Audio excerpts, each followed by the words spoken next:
মানুষ নানান ধরনের বাসনা পোষণ করেন। তাদের নানান ইচ্ছে থাকে, অভিলাষা থাকে, নানান কামনা করতে থাকেন, স্বপ্ন দেখেন, প্রার্থনা করেন যেন তা সফল হয়, নিজের সম্পন্নতা কামনা করেন, আর শেষে নিরাশ হয়ে যান কারণ এসব কিছুই পান না। আপনাকে একটা ছোট্ট উদাহরণ দিই। জঙ্গলের রাজা কাকে বলা হয়? সিংহকে।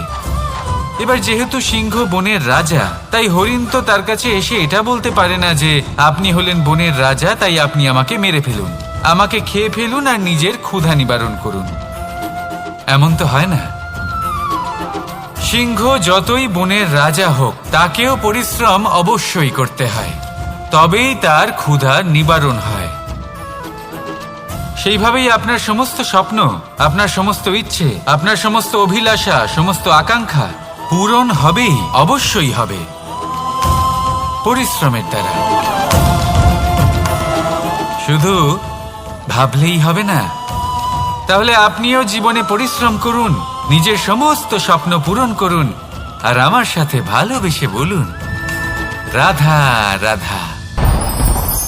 আপনি কি কখনো কোনো উঁচু পর্বতের শিখরে পৌঁছতে পেরেছেন?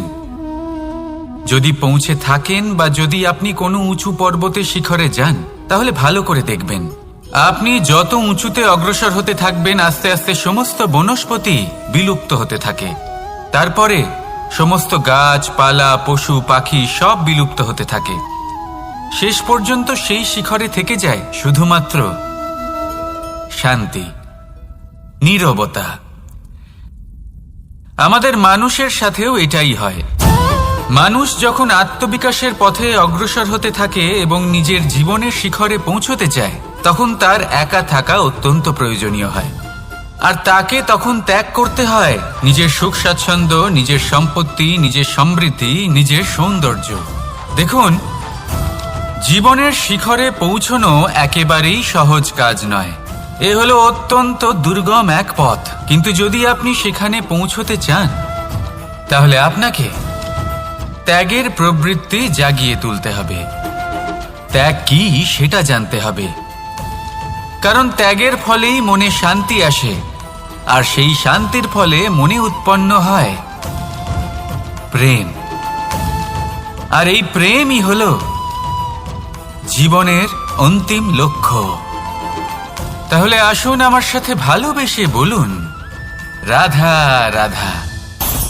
অধিকার, এটা না কোনো সাধারণ শব্দ, না কোনো ব্যবসা, নিজেই একটা অদ্ভুত ব্যাপার এই অধিকার। স্বয়ং ঈশ্বর মানুষকে জীবন বাঁচার অধিকার দিয়েছেন। কিন্তু যখন কোনো নারীর অধিকারের প্রশ্ন আসে, তখন সেই অধিকারের সাথে কর্তব্য জুড়ে যায়। এবার নারীর অনেক অধিকারের মধ্যে একটা অধিকার হলো নিজের স্বামী নির্বাচন করা। নির্বাচন করা কে হবে তার অর্ধাঙ্গ, এমন একজন ব্যক্তি নির্বাচন করা যিনি নিজের সাথে, নিজের স্ত্রীর সাথে, সমগ্র পরিবারের সাথে এই সমগ্র সমাজের পরিস্থিতিকে উন্নত করতে পারেন। তাহলে ভাবুন, নিজের জন্য স্বামী বেছে নেওয়া কত বড় অধিকার, আর যোগ্য স্বামী বাছা তার থেকেও বড় কর্তব্য। তাই নারীর অধিকারের সাথে যখন কর্তব্য শব্দ জুড়ে যায়, অধিকার নামক শব্দের মাহাত্ম্য আরো বেড়ে যায়। আপনিও নিজের জীবনে নিজের অধিকারের সাথে কর্তব্যকে জুড়ে দেখুন। যদি এরকম করেন, তাহলে সমস্ত স্বপ্ন পূর্ণ হবে, আর মন প্রসন্ন হয়ে বলবে, রাধা রাধা।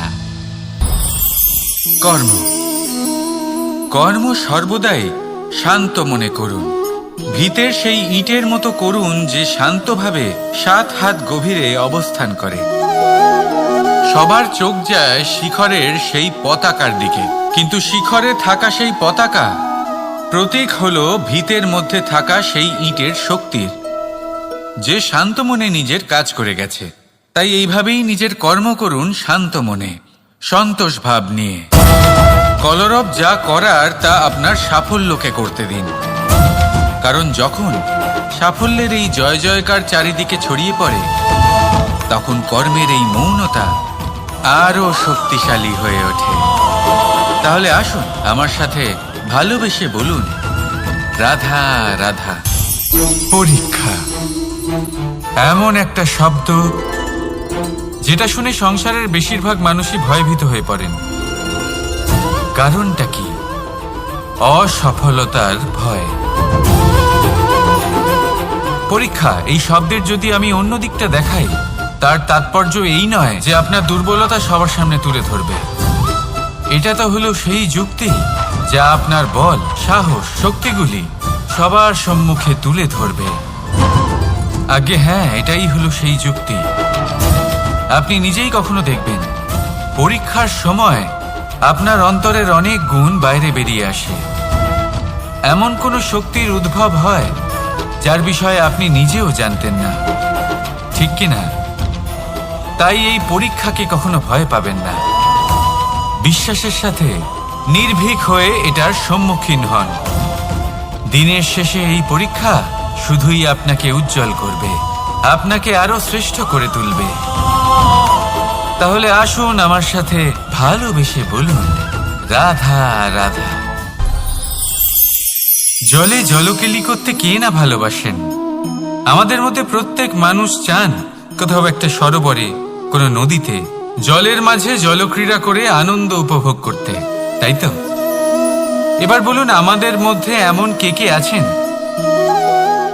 যারা সাগরের ঢেউয়ের মধ্যে এক পাড় থেকে অন্য পাড়ে সাঁতার কেটে যাবার সাহস রাখেন? কে আছেন এমন? এবার এই কাজ তো হলো অত্যন্ত কঠিন। আমরা পাড় পছন্দ করি, জলকেলি করতে ভালোবাসি, কিন্তু পাড়ের কাছে, সমুদ্রে ঢেউয়ে নয়। কিন্তু একটা কথা মনে রাখবেন, যেই দিন এই পাড়ের কথা ভুলে গিয়ে আমরা সাগরের ঢেউয়ের সাথে লড়াই করার সাহস রাখব, সেই দিনই সাগরের ঢেউয়ের সাথে লড়াই করার শক্তিও আমরা পেয়ে যাব। পার আমাদের অত্যন্ত প্রিয়, আমাদের সুরক্ষিত রাখে, কিন্তু এটা আমাদের দুর্বল করে তোলে। তাই এই পারের মায়া ত্যাগ করুন আর সাগরের ঢেউয়ের সাথে লড়াই করার সংকল্প নিন। নিজের প্রতি বিশ্বাস রাখুন, তারপর দেখুন কি হয়। সফলতার শিখরে আপনার এই জীবন পৌঁছবে আর ভালোবেসে বলবে, রাধা রাধা। মানুষ যখনই নিজের জীবনে নতুন কিছু করতে যায় তখন ভয়ভীত হয়ে থাকে। ভাবে, যদি আমি অসফল হই তাহলে কি হবে? কে কি ভাববে? কেউ আমাকে দেখে হাসবে কিনা? যদি আমি আমার মতামত দিই তাহলে বলবো, এইসব পরীক্ষার সম্মুখীন হতে কখনো ভয় পাবেন না। কারণ যাই হোক না কেন, পরিণাম দুটোই হতে পারে। একটা হয় আপনি জিতে যাবেন, দ্বিতীয় পরিণাম আপনি হেরে যাবেন। খুব সোজা। যদি জিততে পারেন আপনি সবাইকে নেতৃত্ব দিতে পারবেন, কিন্তু যদি আপনি হেরে যান তাহলে আপনার কাছে সেই অভিজ্ঞতা থাকবে যা দিয়ে আপনি আগামী প্রজন্মের পথপ্রদর্শক হবেন। এবার ভাবুন, এই অভিজ্ঞতা দ্বারা আপনি কাউকে সাহায্য করছেন যা দিয়ে সে নিজের স্বপ্ন পূরণ করতে পারবে। খুব পুণ্যের বিষয় এটা। একটা সহজ কথা জেনে রাখুন, জয় হোক বা পরাজয়, দুটো একই দিকে নিয়ে যায়, আর সেটা হলো জয়ের দিকে। শুধু নিজের দৃষ্টিভঙ্গি শুভ করে তুলুন আর নিজের পরীক্ষাগুলিকে সীমিত করে তুলবেন না। নিজের এই সীমাগুলিকে আহ্বান জানান। নিজের ব্যক্তিত্বকে বিশাল করে তুলুন, শক্তিশালী করে তুলুন। আর আমার সাথে ভালোবেসে বলুন, রাধা রাধা। এই সম্পর্ক হলো গুরু এবং শিষ্যের। গুরু হলেন ধনুকের সেই প্রত্যঞ্চার মতো যিনি নিজেকে পেছনে রেখে শিষ্যকে তার গন্তব্যের দিকে এগিয়ে দেন, তাকে নিজের লক্ষ্য ভেদ করতে দেন আর সর্বদাই কঠোর হয়ে থাকেন যাতে শিষ্য কখনোই নিজের লক্ষ্যচ্যুত না হয়। ধন্য হলেন এমন গুরু যারা শিষ্যকে নিজের গন্তব্যে পৌঁছেও দেন এবং তার সব কৃতিত্ব তাকেই দেন, নিজের শিষ্যকে, নিজের বাণকে। তাহলে আপনারা চিরকাল এরকম গুরুকে মনে রাখবেন, সর্বদা তাদের সম্মান করবেন, সর্বদা তাদের ভালোবাসবেন, কখনো জীবনে পিছিয়ে পড়বেন না আপনি। আসুন আমার সাথে ভালোবেসে বলুন, রাধা রাধা। আপনি কখনো আতর মেখেছেন? একটা শ্রেষ্ঠ আতরের গুণ হলো ওকে মাখার পরে অনেক দিন পর্যন্ত তার সুবাস থেকে যায়। তারপরে আপনি বস্ত্র বদল করুন, বা রেখে দিন, তার সুবাস থেকেই যায়। এবার ধরে নিন এই আতর হলো আপনার কর্ম, আর আপনার শরীর, আপনার বস্ত্র হলো আপনার জিহ্বা। যত শ্রেষ্ঠ আপনার কর্ম হবে তত বেশি এই সংসার আপনাকে জানবে। আপনার কর্ম যদি সর্বশ্রেষ্ঠ হয় তাহলে সারা জীবন মনে রাখবে, আর জীবনের পরেও আপনাকে ভুলবে না। এই কর্ম ধর্ম ভেবে পালন করবেন, কারণ এই চিন্তা ভাবনাই সত্য হয়ে সামনে আসে। সেই জন্য ভাবনাকে পুষ্ট করুন, যুক্তিবোধ শ্রেষ্ঠ করে তুলুন। সবকিছু নিজে থেকেই হয়ে যাবে, পথ আপনা থেকেই সামনে চলে আসবে, কর্ম নিজে থেকেই হতে থাকবে। শুধু কর্ম ধর্ম মনে করে পালন করতে থাকুন, আর আমার সাথে ভালোবেসে বলুন, রাধা রাধা। এই জীবন, এই জীবন দেখতে গেলে কিন্তু খুবই কঠিন। এই জীবন কি করি হে নারায়ণ, এটাকে একটু সহজ কি করে করে তোলা যায়, এই প্রশ্নই তো আসছে মনে। এর উত্তর স্বয়ং সেই মানুষের মধ্যেই লুকিয়ে, তার সিদ্ধান্তে, তার নির্বাচনের মধ্যে লুকিয়ে। এবার জীবনের যে কঠিন সময়গুলো থাকে সেগুলো সেই প্রসঙ্গের মতোই হয়। যেমন ধরুন, আপনি হাঁটছেন হাঁটছেন আর হঠাৎ করে পায়ে কাঁটা ফুটে গেল। এবার আপনি কি করবেন? এমনও ব্যক্তি আছেন যারা সেই কষ্টের কারণে, সেই কষ্ট পাওয়ার ভয় পিছিয়ে আসেন। এমনও কিছু ব্যক্তি থাকেন যারা সেই আঘাতে নিরাময় করার জন্য সময় নষ্ট করবেন, কতটা জানি না। এমনও কিছু ব্যক্তি থাকতে পারেন যিনি হয়তো সেই কাঁটাকে তুলে নিয়ে তার ব্যবহার গজালের মতো করবেন, তাকে দেওয়ালে পুঁতে একটা সুন্দর ছবি লাগাবেন, যাতে সেই দেওয়াল আরো সুন্দর দেখতে মনে হয়। এটাই জীবনের সাথেও হতে পারে। এবার দেখুন, জীবন হলো কঠিন নাকি অত্যন্ত কঠিন সেটা গুরুত্বপূর্ণ নয়, সেটাকে সরল করার জন্য আপনি কি করছেন সেটা গুরুত্বপূর্ণ। জেনে রাখুন, আমরা সবাই মরণশীল, আমাদের সবার মৃত্যু হবে, প্রত্যেককেই এক না একদিন অবশ্যই মরতে হবে। এবার যখন সেটা হতেই চলেছে, তাহলে ভয় কেন পাবো, চিন্তা কেন করব? দুশ্চিন্তা করলে কি এর সমাধান হয়ে যাবে? কখনোই নয়। যা প্রারব্ধ তা হবেই। তাই জীবন এই কিছুক্ষণ আপনাকে বাঁচার জন্য দিয়েছে, তা বাঁচতে শুরু করে দিন। জীবনে যা পরিস্থিতি আসুক তা ধন্যাত্মক দৃষ্টিভঙ্গি দিয়ে দেখা শুরু করুন। এটা যদি আপনি শিখে নিতে পারেন তাহলে আপনার এই জীবন সুখ ও প্রসন্নতা দ্বারা ভরে উঠবে। আর এই প্রসন্নতাই আপনি বলবেন, রাধা রাধা। বৃষ্টির জল যখন মেঘের দ্বারা টিপ টিপ করে ঝরে পড়ে তখন কি ভালো লাগে, তাই না?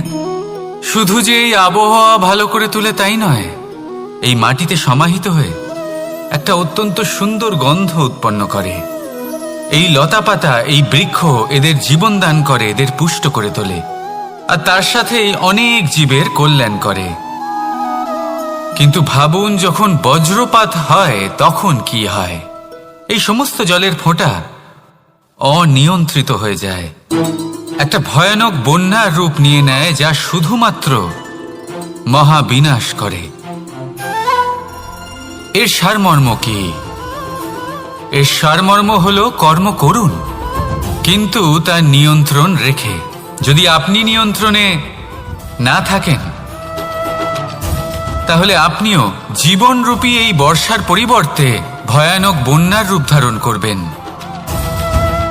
এবার বিকাশ ঘটাবেন নাকি বিনাশ, সিদ্ধান্ত হলো আপনার।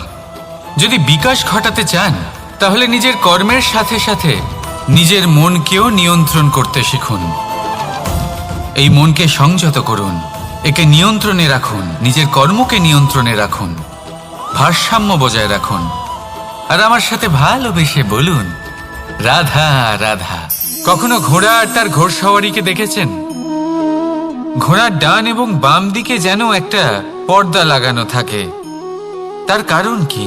যাতে ঘোড়া অন্য কোনো দিকে দেখতে না পায়, শুধুমাত্র সামনে দেখে আর সেই দিকেই এগোতে থাকে। বলতে গেলে এটা খুব সাধারণ ব্যাপার, কিন্তু এর পেছনে খুব বড় এক বিজ্ঞান লুকিয়ে রয়েছে।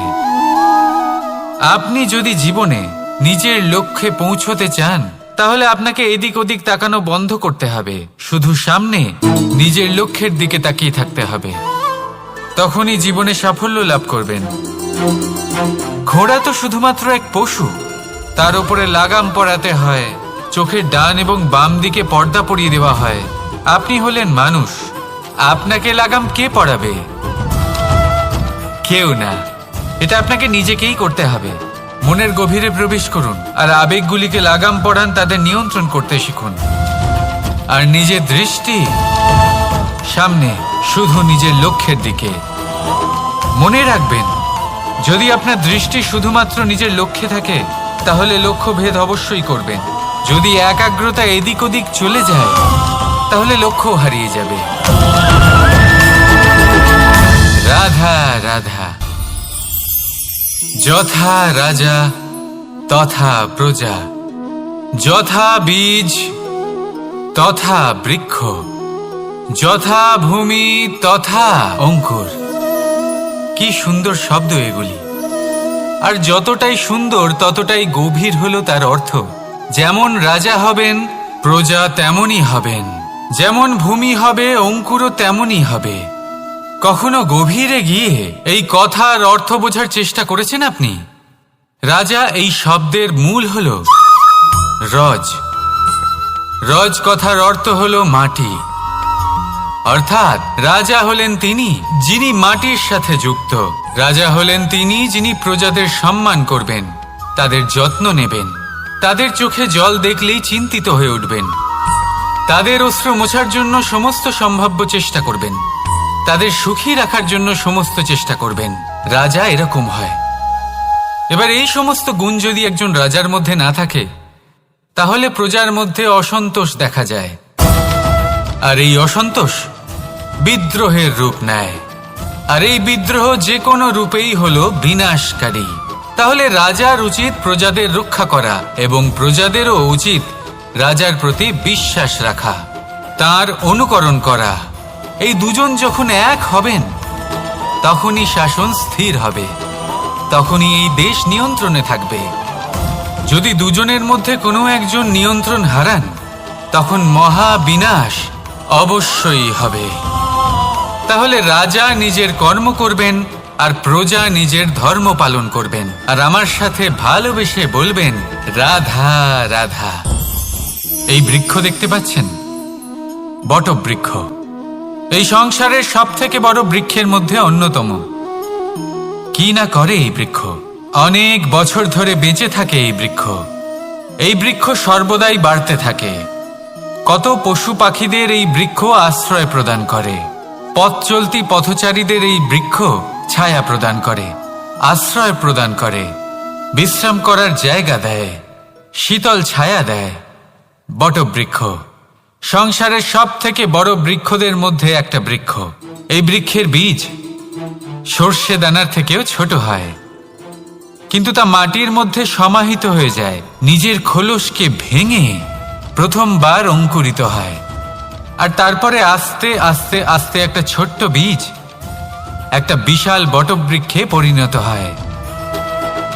জীবনে যদি সাফল্য পেতে চান তাহলে এইভাবেই এগোতে হবে। ছোট ছোট পদক্ষেপের দ্বারা এই পথ চলা শুরু করতে হবে। সেই জন্য ছোট কাজ করতে কখনো সংকোচ করবেন না, ছোট কাজ করতে কখনো লজ্জা পাবেন না। যদি এই ছোট ছোট কাজ পূর্ণ নিষ্ঠা দিয়ে, পূর্ণ মনোযোগ দিয়ে, সততার সাথে করতে পারেন তাহলে এই ছোট কাজের আকার বাড়তে থাকবে। তাই কাজগুলিকে কাজের মতোই দেখতে শুরু করুন। ছোট কাজ বা বড় কাজ এরকম ভাববেন না। তাহলে কর্ম করতে থাকুন। জীবনে আপনার অস্তিত্ব বটবৃক্ষের থেকেও বড় করে তুলুন। তাহলে আসুন আর আমার সাথে ভালোবেসে বলুন রাধা রাধা। ভগবান আর ভুল, এই দুই একই অক্ষর দিয়ে শুরু হয়। শুধু তাই নয়, এদের দুজনের রাশিও সমান।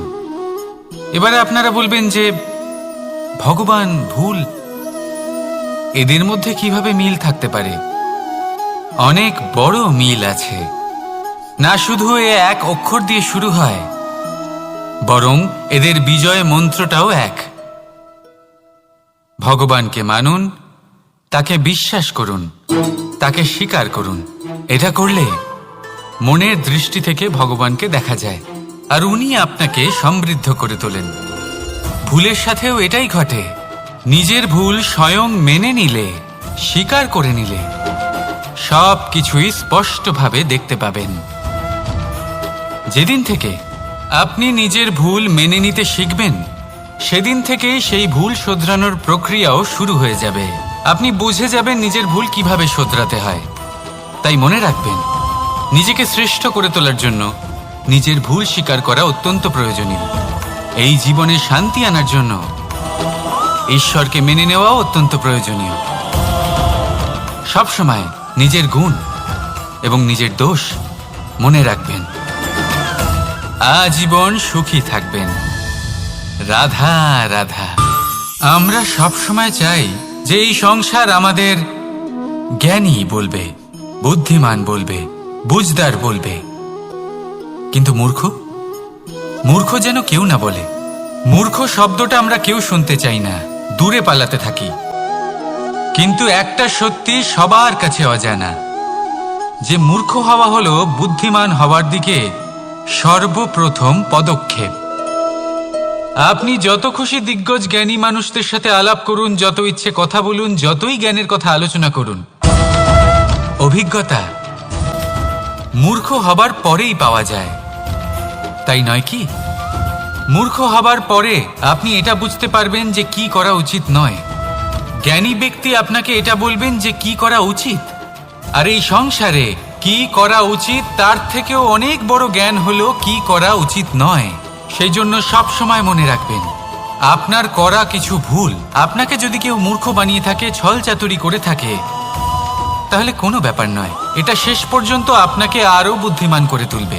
এই মুহূর্তে ধন্যাত্মক থাকুন। এই সংসার আপনাকে অবশ্যই জ্ঞানী বলবে। রাধা রাধা। আপনি কি কখনো একজন মালিকে একটা বাগানের যত্ন নিতে দেখেছেন?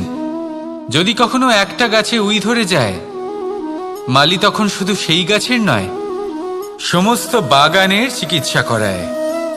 আপনারা হয়তো বলবেন, এ কেমন মূর্খতা? যখন উই একটা গাছে লেগেছে, সমস্ত বাগানের চিকিৎসা কেন করাতে হবে? এ তো অযথা পরিশ্রম করা।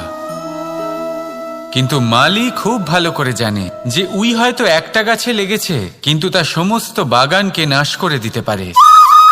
এবার মালির এই শিক্ষা, এই জ্ঞান অন্য অনেক জায়গাতে প্রযোজ্য।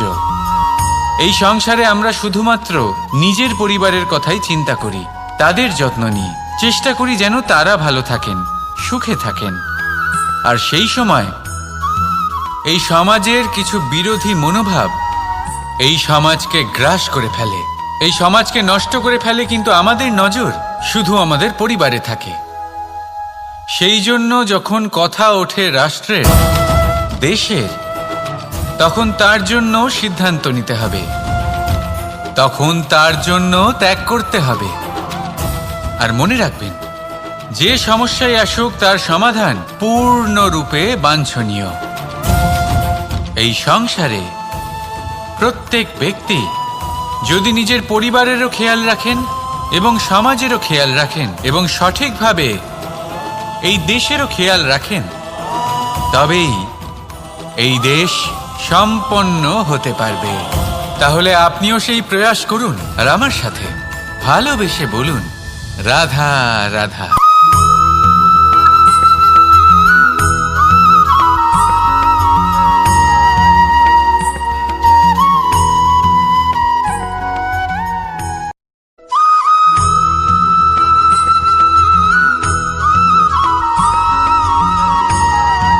কর্ম এবং ফল। মানুষের স্বভাব হলো এটাই যে তিনি নিজের প্রত্যেক পরিশ্রমের প্রতিফল প্রার্থনা করেন। বেশিরভাগ সময় এই ফলাফলের চিন্তা করতে করতে, কল্পনা করতে করতে উনি কর্ম করতে থাকেন যে আমি এই কাজটা করলে এই ফল পাবো।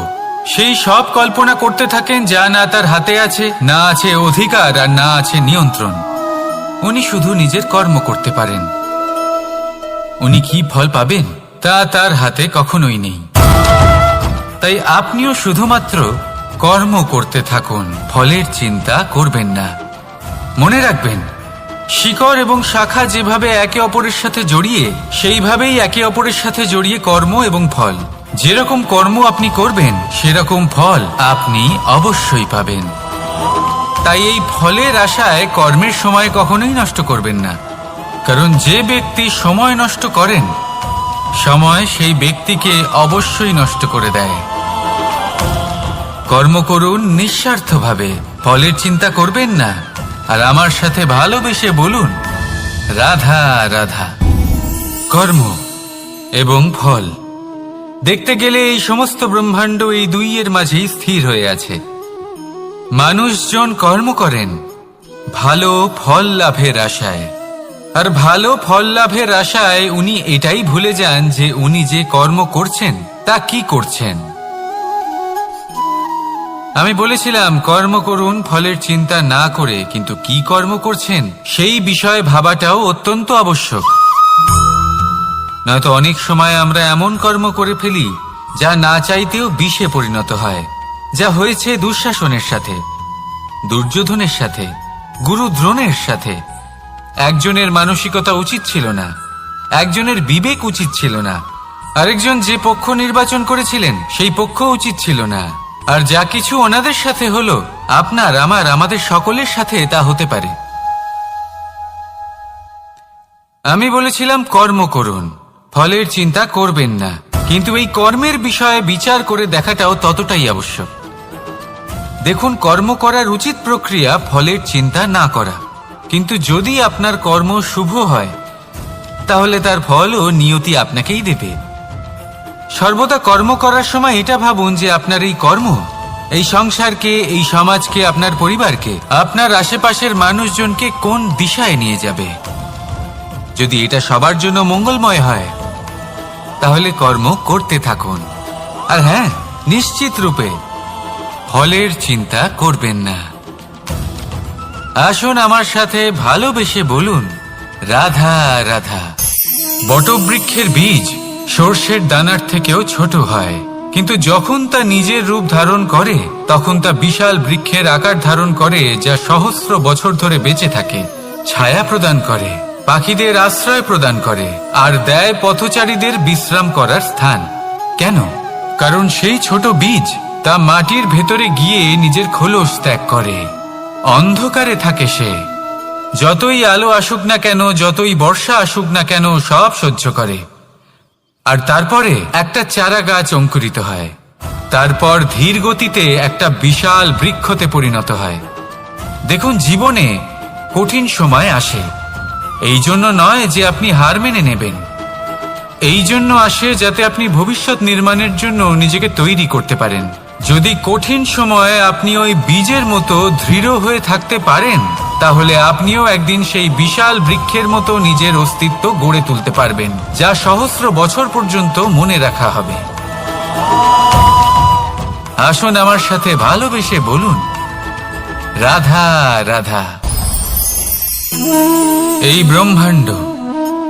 ব্রহ্মাণ্ড কত বৃহৎ, তাই না? যার সম্মুখে এই পৃথিবীকেও একটা বিন্দুর মতো মনে হয়। আর এই পৃথিবীতে আমরা কে হই, আমাদের আকার কিরকম, আমাদের অস্তিত্বই বা কি? যখন আমরা এভাবে ভাবি তখন মনে হয় আমরা কিছুই নই।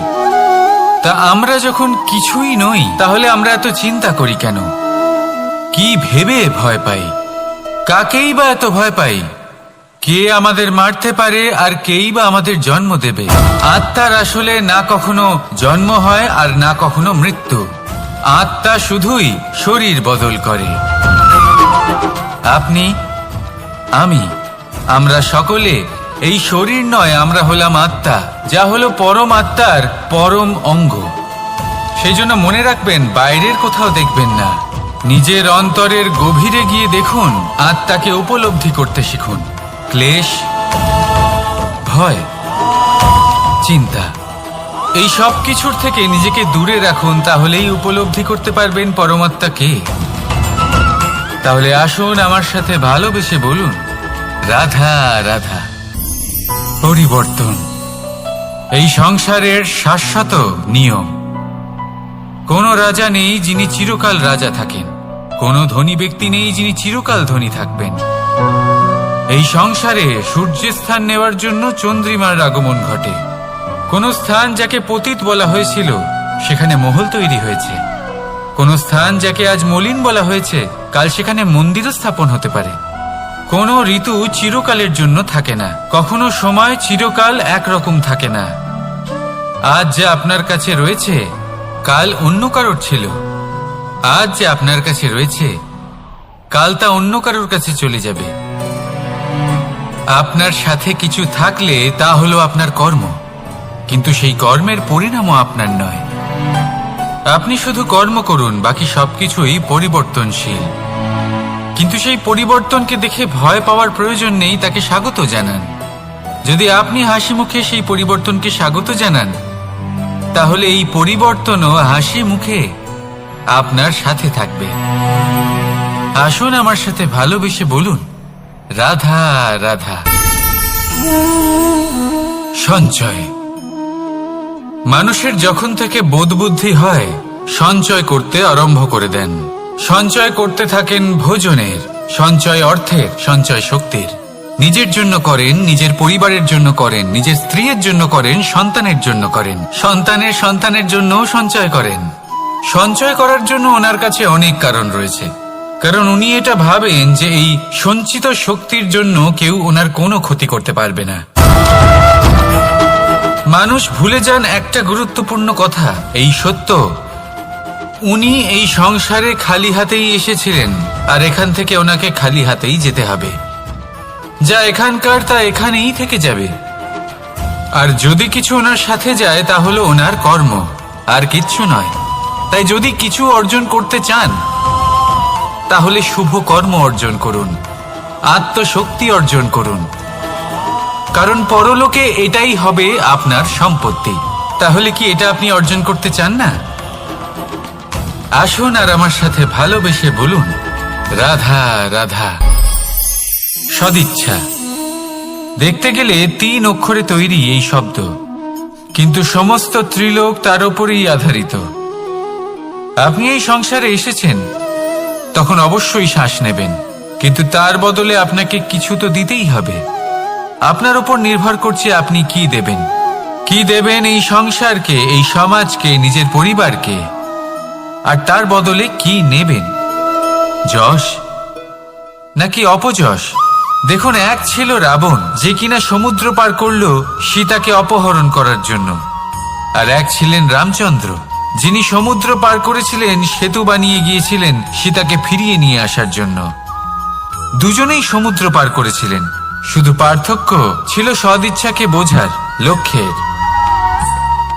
অনেক মানুষের যাত্রা একরকম হতেই পারে, কিন্তু আনন্দ তখনই লাভ করবেন যখন লক্ষ্য শুভ হবে, মহান হবে। এই লক্ষ্য দিয়ে এই সংসারের কল্যাণ হবে এবং মানুষের সম্মান হবে। যদি আপনার সংকল্প উচিত হয় তাহলে আপনার লক্ষ্য উচিতই হবে, নয়তো শুধুমাত্র বিনাশ হবে। আর উচিত এটাই হবে যে বিনাশের হাত থেকে যেন নিজেকে বাঁচানো যায়, কি বলেন? তাই জীবনে যে লক্ষ্য স্থির করছেন মনে রাখবেন তা যেন শুভ লক্ষ্য হয়। যদি এরকম হয় তাহলে আপনার যাত্রা, আপনার জীবন দুটোই শুভময় হবে। আসুন আর আমার সাথে ভালোবেসে বলুন, রাধা রাধা। সুরক্ষা। এই সুরক্ষা আসলে কি? এটা কি কোনো কবচ নাকি কোনো সীমা? এই সুরক্ষা আসলে অন্য কিছু। আমাদের মাতা পিতা, আমাদের প্রিয়জন, আমাদের বন্ধু, এই সমাজ, আমাদের শুভাকাঙ্ক্ষী, আমাদের আত্মীয়, এনারা সবাই আমাদের জীবনে কোনো না কোনো ভাবে সুরক্ষা দিয়ে থাকেন, একটা কবচ দিয়ে থাকেন কোনো না কোনো রূপে। কিন্তু দেখতে গেলে আমাদের পরাক্রমের পথে, আমাদের বীরত্বের পথে, আমাদের সাহসের পথে এই সুরক্ষাই সব থেকে বড় বাধা হয়ে দাঁড়ায়। একবার ভেবে দেখুন, যদি আপনি কোনো সুরক্ষাই না পান, বা যদি আপনি এই সুরক্ষা ভেঙে বাইরে আসতে পারেন, তাহলে আপনার বীরত্ব চরম সীমায় পৌঁছে যায়। কেন? কারণ তখন আপনি জানেন যে এই সংসারের সম্মুখীন আমাদের নিজেদেরই হতে হবে। আপনি বুঝে যান যে শত্রুর সম্মুখীন এবার নিজের বলের দ্বারা, নিজের পরাক্রমের দ্বারা, নিজের সাহসের দ্বারা করতে হবে। আর তখন আমাদের মনের মধ্যে এই শক্তি জাগ্রত হয়। এই শক্তি অন্তরেই বসবাস করে। শুধু এটা চিনে নিতে হবে, একে জাগ্রত করতে হবে। আর এটা সুরক্ষা ভেঙে যাওয়ার পরেই সম্ভব হয়। আর যারা নিজের শক্তি সম্পর্কে জানেন, যিনি নিজেই জানেন তিনি কতটা শক্তিশালী, তিনি নিজেই নিজের সুরক্ষা কবচ চিরকালের মতো ভেঙে ফেলে দেন, ঠিক কর্ণের মতো। আর তারপরে দেখুন, আপনার পরাজয় হোক বা বিজয়ী হোক না কেন, সেটাই অনেক বড় হয়, সেটাই প্রশস্ত হয়ে থাকে। সেই জন্য ত্যাগ করুন নিজের ভয়কে, নিজের আশেপাশের এই সুরক্ষা চক্রকে ভেঙে ফেলুন। আর সম্মুখীন হন এই সংসারের নিজের শত্রু সম্মুখীন হন। পরাক্রমের এই অঙ্কুর, তা অঙ্কুরিত হওয়ার জন্য বীজের উপরের এই কবচ, এটা ভেঙে যাওয়া অতি আবশ্যক। আসুন আমার সাথে ভালোবেসে বলুন, রাধা রাধা। যখন আমরা হাঁটতে থাকি আর আমাদের পায়ে কাঁটা বিঁধে যায়, তখন মুখ দিয়ে আহ বেরিয়ে আসে, কান্না চলে আসে, আর অনেক সময় অভিশাপও বেরিয়ে আসে। কিন্তু আমরা কি কখনো এটা এইভাবে দেখেছি, এইভাবে ভেবেছি যে আমরা যে পথে চলেছি সেই পথে কাঁটা বিঁধেছে, নাকি আমরা সেই পথ নির্বাচন করেছি যাতে শুধুই কাঁটা রয়েছে? নাকি আমরা এভাবে ভেবে দেখেছি যে এই কাঁটা আমাদের কষ্ট দিতে এসেছে, নাকি এটা আমরাই বিছিয়ে রেখেছিলাম? সাবধান থাকা উচিত ছিল, কারণ কাঁটা বিঁধলে যন্ত্রণা হবে, চিৎকার করে ফেলতে পারি, মুখ থেকে অভিশাপও বেরিয়ে আসতে পারে।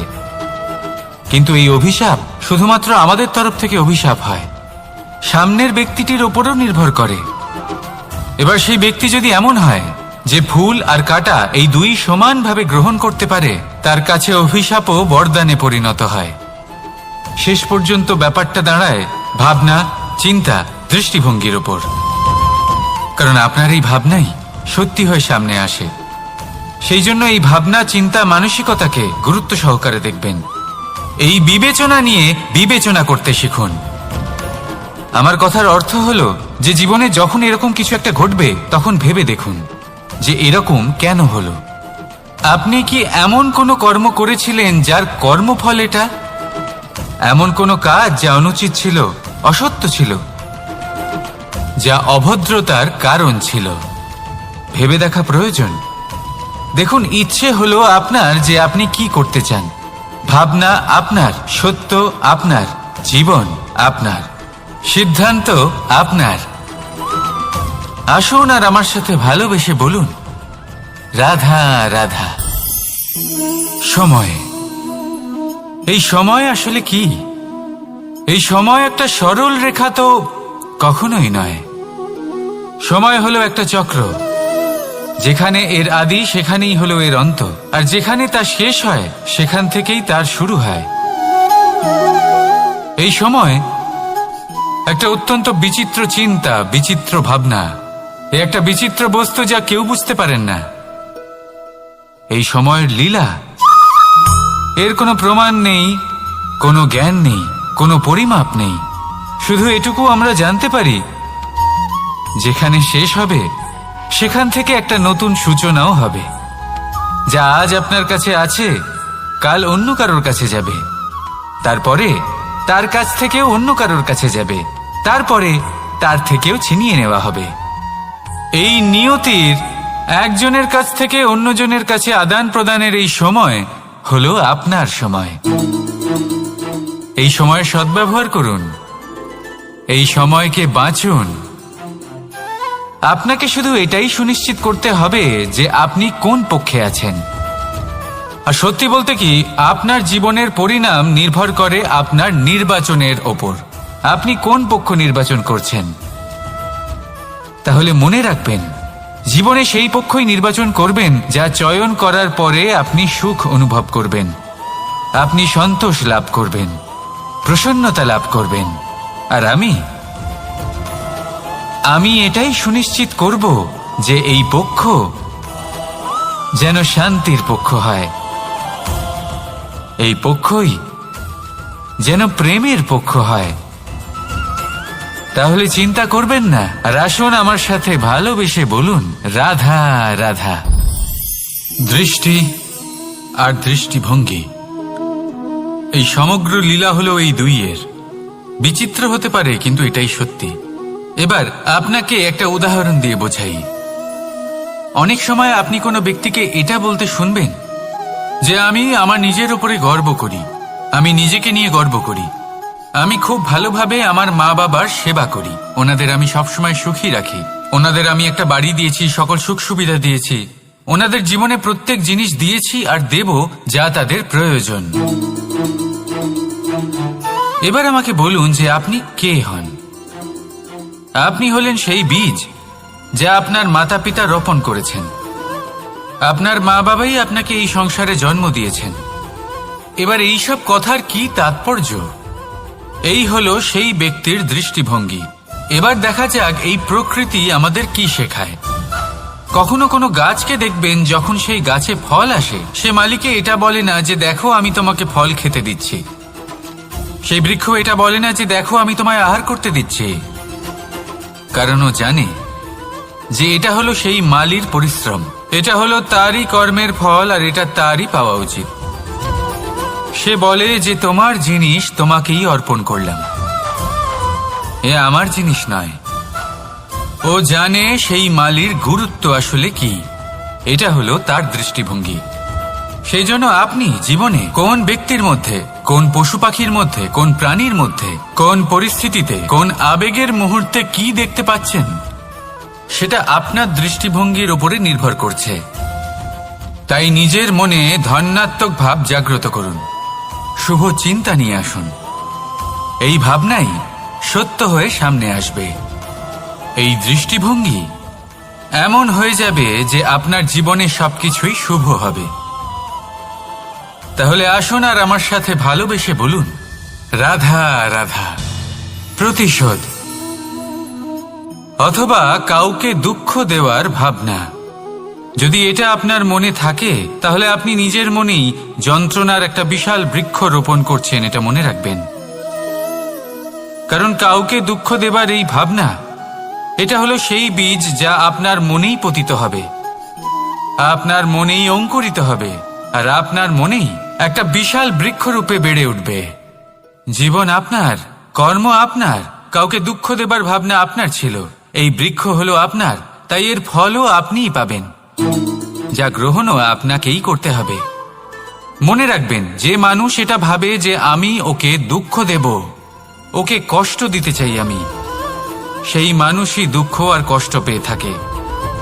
যদি সেই জায়গায় আপনি এটা ভাবেন যে আমি কাউকে সুখী করে তুলতে চাই, কাউকে সুখ প্রদান করতে চাই, তাহলে তারও বীজ আপনার মনেই রোপণ হবে, বৃক্ষে পরিণত হবে, যার ফলও আপনিই পাবেন।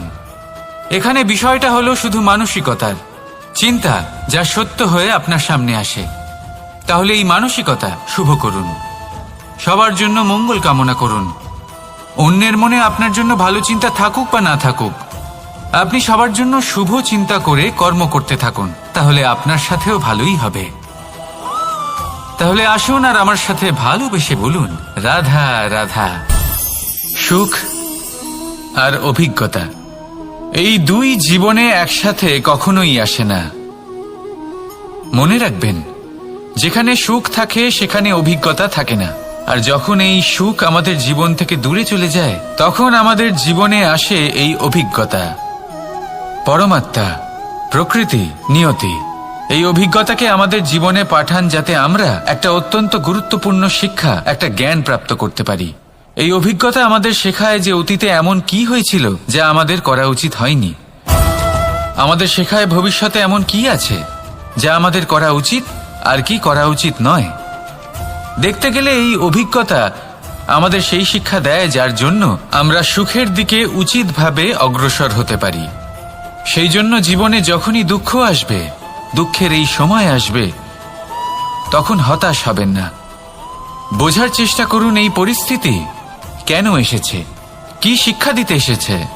যদি আপনি সেই জ্ঞান লাভ করেন, সুখের পথে অগ্রসর হন, তাও উচিত রূপে, তাহলে এই অভিজ্ঞতার উদ্দেশ্য পূরণ হয়ে যায়। তাহলে আসুন আর আমার সাথে ভালোবেসে বলুন, রাধা রাধা। জীবনে শিখরে পৌঁছানোর জন্য মানুষের কি প্রয়োজন হয়ে থাকে?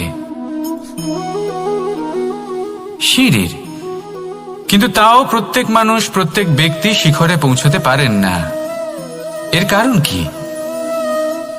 কারণ একটা হতে পারে যে মানুষ কল্পনা করতে থাকেন কিন্তু সিঁড়ি খুঁজে পান না।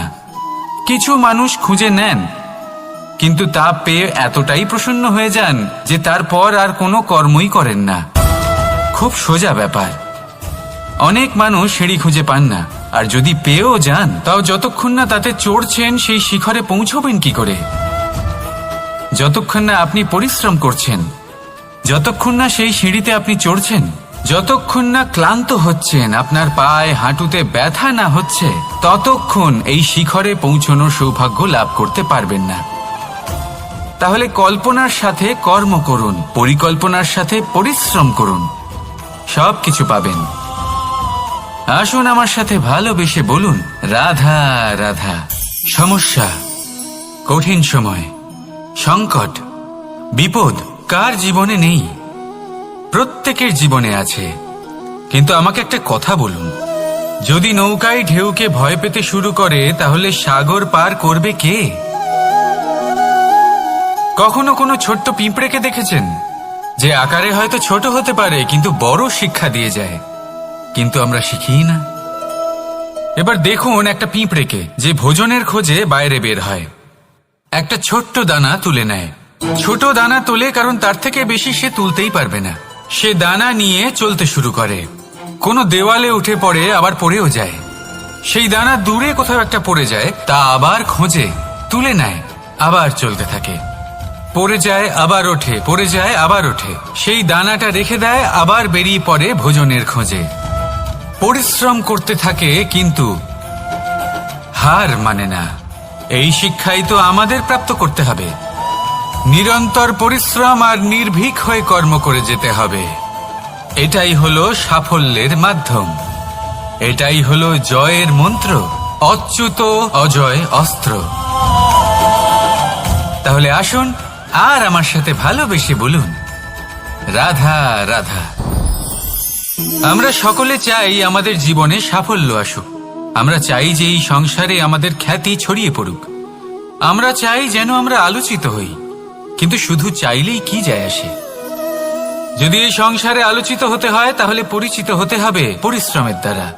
যতক্ষণ না আপনারা পরিশ্রমের সাথে পরিচিত হবেন, সাফল্যের সাথে পরিচিত হবেন না। সংঘর্ষ করতে হবে প্রতিদিন, প্রতি বছর। জীবনের সব পরিস্থিতিতেই হয়তো নতুন নতুন বাধা আসবে, নতুন নতুন বিঘ্ন ঘটবে। কিন্তু এটা আবশ্যক নয় যে সমস্ত বিঘ্ন বিনাশের জন্য আসবে। কিছু বিঘ্ন আপনার পথ প্রশস্ত করার জন্য আসবে, আপনার পথ পরিষ্কার করার জন্য আসবে। যদি আপনাকে উদাহরণ দিই, যখন বন্যা আসে, বাড়ি ঘর ভেসে যায়, তখন আমরা হতাশ হয়ে পড়ি, আমরা দুঃখী হয়ে পড়ি। কিন্তু সেই বন্যাই আমাদের সেই ধরিত্রীকে এত উর্বর করে তোলে যে সেই উর্বর অংশ কাজে লাগিয়ে আমরা সেরকম আরো 10টা বাড়ি বানাতে পারি। তাহলে ধন্যাত্মক থাকুন আর যে কোনো সংঘর্ষের জন্য প্রস্তুত থাকুন। জীবনে অনেক দূর যেতে পারবেন। তাহলে আসুন আমার সাথে ভালোবেসে বলুন, রাধা রাধা। জীবনে কখনো কখনো আমরা সেই পরিস্থিতিতে ফেসে যাই যখন আমাদের মনে হয় যে আমাদের নতুন কিছু একটা করতে হবে, কিন্তু আমরা করতে পারি না। কারণ কোথাও না কোথাও আমরা রীতির দ্বারা আবদ্ধ, আর আমরা সেই রীতি ভাঙতে চাই না। কেবল একটাই প্রশ্ন আসে মনে, আশেপাশের মানুষ কি বলবে, আশেপাশের মানুষ কি ভাববে। আপনাকে একটা প্রশ্ন করি, কারা এই মানুষজন? আপনার জন্মের সময় এই মানুষজন কোথায় ছিলেন? যখন আপনি কোনো সমস্যায় পড়েন তখন এই মানুষজন কোথায় থাকেন? এগিয়ে এসে কি আপনাকে সাহায্য করেন, নাকি সেই সমস্যার সমাধান আপনি নিজেই করেন? এইসব মানুষজনের চিন্তা ত্যাগ করুন যদি আপনি জীবনে বাঁচতে চান। ভেবে দেখুন জীবনে কি কি শুভ আছে আর কি কি শুভ করতে পারেন। যদি তা স্রোতের বিপরীতে হয় তাহলে সংঘর্ষ করুন, কিন্তু এইসব মানুষজনের কথা ভাববেন না। ভেবে দেখুন জীবনে আপনি কি কি শুভ কাজ করতে পারেন। এটা ভাবুন যে আপনি কখনো এমন কোনো কাজ করে ফেলেননি তো যার জন্য কারোর হৃদয় আহত হয়েছে। শুভর দিকে নিজের চিন্তা কেন্দ্রীভূত করুন, আপনার জীবনে সবকিছু শুভই হবে। তাহলে আসুন আমার সাথে ভালোবেসে বলুন, রাধা রাধা। আজকাল আপনি দেখে থাকবেন যে মা বাবা শুধুমাত্র সন্তানকে ভালোবাসেন তা নয়, তাদের মোহেও জড়িয়ে পড়েন। বিদ্যালয় যখন পাঠান তখন সমস্ত সুযোগ সুবিধা দিয়েই পাঠান, চেষ্টা করেন যে সবসময় যেন সন্তান তাদের চোখের সামনেই থাকে। কিন্তু ভুলে যান এক অত্যন্ত গুরুত্বপূর্ণ কথা, যে সন্তানকে এক নতুন দৃষ্টিভঙ্গি দেওয়াই হলো ওনাদের কর্তব্য। সেই জন্য পুরাতন কালে শিষ্যদের গুরুকুলে পাঠানো হতো, বাড়ির থেকে দূরে। কারণ বাড়ি ছেড়ে যাওয়া এক সন্তানের জন্য, এক শিষ্যের জন্য অত্যন্ত শুভ লক্ষণ হয়। যখন সে বাড়ির থেকে দূরে, গৃহস্থের থেকে দূরে থাকবে, তখন এই সংসারকে সে এক নতুন দৃষ্টিভঙ্গি দিয়ে দেখবে, পরখ করবে, বুঝতে পারবে, আর সবকিছু নিজে থেকেই শিখে যাবে কখন আক্রমণ করতে হয়, কখন পিছু হটতে হয়, কিভাবে এই সংসারের সম্মুখীন হতে হয়। আর এটা আপনার দৃষ্টি ওকে শেখাতে পারবে না, ওর অভিজ্ঞতা ওকে শেখাতে পারবে। তাই মনে রাখবেন, যদি আপনি চান যে আপনার সন্তানের বিকাশ হোক, তাহলে অনেক সময় ওকে নিজের থেকে দূরে নিয়ে যেতে হয়। যদি মোহে আবদ্ধ থাকেন তাহলে ওর বিকাশ কখনোই হবে না। তাহলে আসুন আমার সাথে ভালোবেসে বলুন, রাধা রাধা। কখনো কখনো মানুষ মনে করেন যে সে নিজেই সব থেকে বেশি শক্তিশালী, তিনি হলেন জ্ঞানী। দেখুন, এটা ভালো ব্যাপার যে আপনার মধ্যে শক্তি আছে, জ্ঞান আছে, আর এটা শুধু আপনার জন্য নয়, এই সমস্ত সমাজের জন্য, দেশের জন্য, সমগ্র পৃথিবীর জন্য অত্যন্ত আবশ্যক। কিন্তু এই কথাটাও বোঝা অত্যন্ত আবশ্যক যে এই জ্ঞান যেন কখনো অহংকার না হয়ে ওঠে। যখন মানুষের মধ্যে জ্ঞান থাকে তখন সে রাম হয়ে ওঠে। রাম, যিনি সমুদ্রের বুকে সেতু বানিয়েছিলেন, বানর সেনার দ্বারা রাক্ষস রাজকে পরাজিত করেছিলেন, আর চিরকালের জন্য সবার কাছে আদর্শ হয়ে উঠেছিলেন। আর যদি মানুষের মনে অহংকার জন্মায়, তাহলে সে রাবণ হয়ে ওঠে। দেশে বিদেশে যতই খ্যাতি থাকুক না কেন, সে রাক্ষস হয়ে ওঠে, নিজের সাথে সাথে সমস্ত কুলের বিনাশ করে বসে। এবার জ্ঞান নাকি অহংকার, আপনার কি চাই সেই সিদ্ধান্ত আপনার, আর আপনার এই সিদ্ধান্তই নিশ্চিত করবে যে আপনার কর্ম কি হবে, আর আপনার এই কর্মই নিশ্চিত করে দেবে আপনার প্রারব্ধ কি হবে। তাহলে শুভ কর্ম করুন আর আমার সাথে ভালোবেসে বলুন, রাধা রাধা। কোনো বাগানের কোনো বৃক্ষকে দেখেছেন যেখানে সুগন্ধি ফুল থাকে, রসালো ফল থাকে, তখন মন প্রফুল্ল হয়ে ওঠে, মন থেকে সেই বৃক্ষের প্রতি ভালোবাসা জন্মায়। কিন্তু যিনি বাগানের মালিক, শুধুমাত্র তিনিই জানেন যে কিভাবে এই বৃক্ষকে আগলে রাখতে হয়, কিভাবে তার পরিচর্যা করলে এতে সুন্দর সুগন্ধি ফুল হবে, রসালো ফল হবে। কখনো কখনো প্রয়োজনের থেকে বেশি রোদ পেলে এই বৃক্ষগুলি শুকিয়ে যায়, প্রয়োজনের থেকে কম রোদ পেলেও এই বৃক্ষ কিন্তু শুকিয়ে যায়। প্রয়োজনের থেকে কম জল যদি পায়, এই বৃক্ষ শুকিয়ে যেতে পারে। প্রয়োজনের থেকে অতিরিক্ত জল যদি পায়, তখনও এই বৃক্ষের শিকড়গুলি নষ্ট হয়ে যেতে পারে।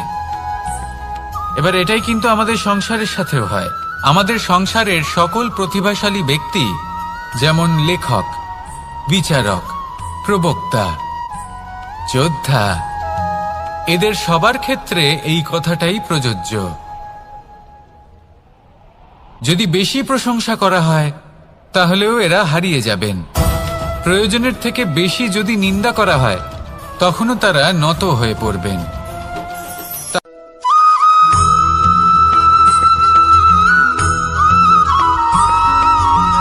পঞ্চতত্ত্বের মধ্যে দ্বিতীয় তত্ত্ব হল ধরণী, ভূমি, যাকে আমরা ধরণী মাতা বলি।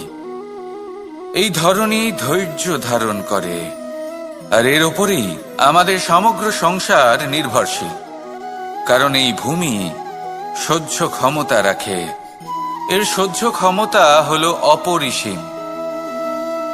সন্তান যতই আঘাত প্রদান করুক না কেন প্রেম পূর্বক সহ্য করে, আর তার বদলে অমূল্য রত্ন প্রদান করে। সন্তান যদি হাল চালায় তাহলে তার বদলে তাকে অন্ন প্রদান করে। এটাই হলো ধরনী। এবার এর থেকে আমরা কি শিক্ষা পেতে পারি? এটাই যে কারোর জন্য কিছু করা বা কাউকে কিছু দেওয়া মনে কোনো কামনা ছাড়াই। আর এই কথাটা বুঝে যান, যদি কারোর জন্য কামনা না রেখে বা কোনো পাওয়ার আশা না রেখে কারোর জন্য কিছু করেন বা কারোকে কিছু দেন, যদি এটা আপনি শিখতে পারেন তবে আপনি ভালোবাসতে শিখে গেছেন। আর সেই জন্যই এই ধরিত্রীকে মাতা বলা হয়। কারণ মাতা শুধু উনি নন যিনি গর্ভে সন্তানকে ধারণ করেন, মাতা তো উনিও যিনি জীবন বাঁচতে শেখান, যিনি জীবন বাঁচার উদাহরণ প্রদান করেন। তাহলে ধরনীর থেকে এই নিঃস্বার্থ ভাব শিখুন, নিঃস্বার্থ ভালোবাসা শিখুন, আর এই ভালোবাসার সাথেই বলুন রাধা রাধা।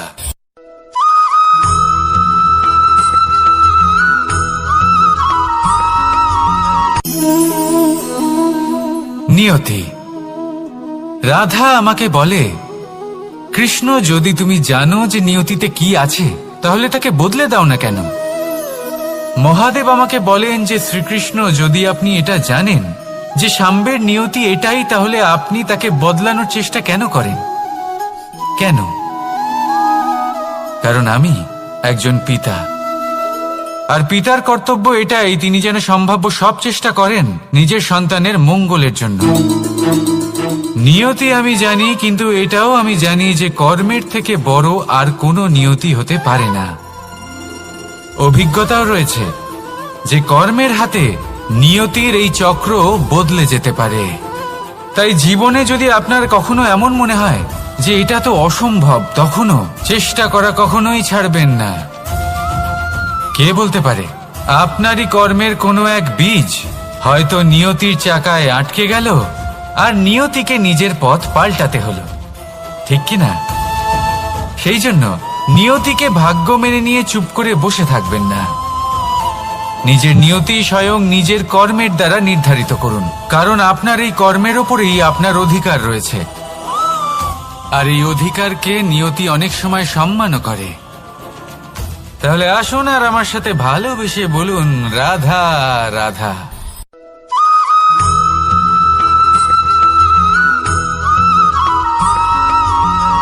মানুষ ভাবেন যে ধন অর্জন করা হলো অত্যন্ত গুরুত্বপূর্ণ। তিনি আজীবন ধন অর্জন করতে থাকেন, ধন অর্জন করার চেষ্টা করতে থাকেন। সে যাই হয়ে যাক না কেন পরিশ্রম করতে থাকেন। স্বাস্থ্যের দিকে নজর দেন না, না উচিত সময় খাবার খান, না উচিত সময় ঘুমোতে যান, না পর্যাপ্ত সময় পর্যন্ত ঘুমন, কিছুই না। ধন অর্জন করতেই থাকেন, করতেই থাকেন। আর কিছু সময় পরে যখন তিনি অসংখ্য ধন লাভ করে ফেলেন, তখন তার সাথে ওনার শরীরে অনেক রোগ বাসা বাঁধে। এইসব রোগের উপচার করতে করতে সেই সমস্ত ধন যা উনি অর্জন করেছেন তা তিনি ব্যয় করে ফেলেন। শেষ পর্যন্ত কি হয়? আমরা যেভাবে এসেছি ঠিক সেইভাবেই ফিরে যাই, ধন এখানেই থেকে যায়। দেখুন, একটা অত্যন্ত গুরুত্বপূর্ণ কথা রয়েছে যে আপনার বোঝা উচিত। এই যে ধন, তার ব্যবহার করুন জীবনকে আরো ভালো করে তোলার জন্য। ধনের সদ্ব্যবহার করা উচিত, এমন যেন না হয় এই ধন আপনাকে ভোগ করে ফেলে। এই জীবনকে নিশ্চিত রূপে আরো শ্রেষ্ঠ করে তুলুন। কিন্তু এই ধন অর্জন করার এই প্রক্রিয়াতে নিজের সারা জীবনকে নষ্ট করে ফেলবেন না। এই জীবন উপভোগ করতে শিখুন, আর আমার সাথে ভালোবেসে বলুন রাধা রাধা।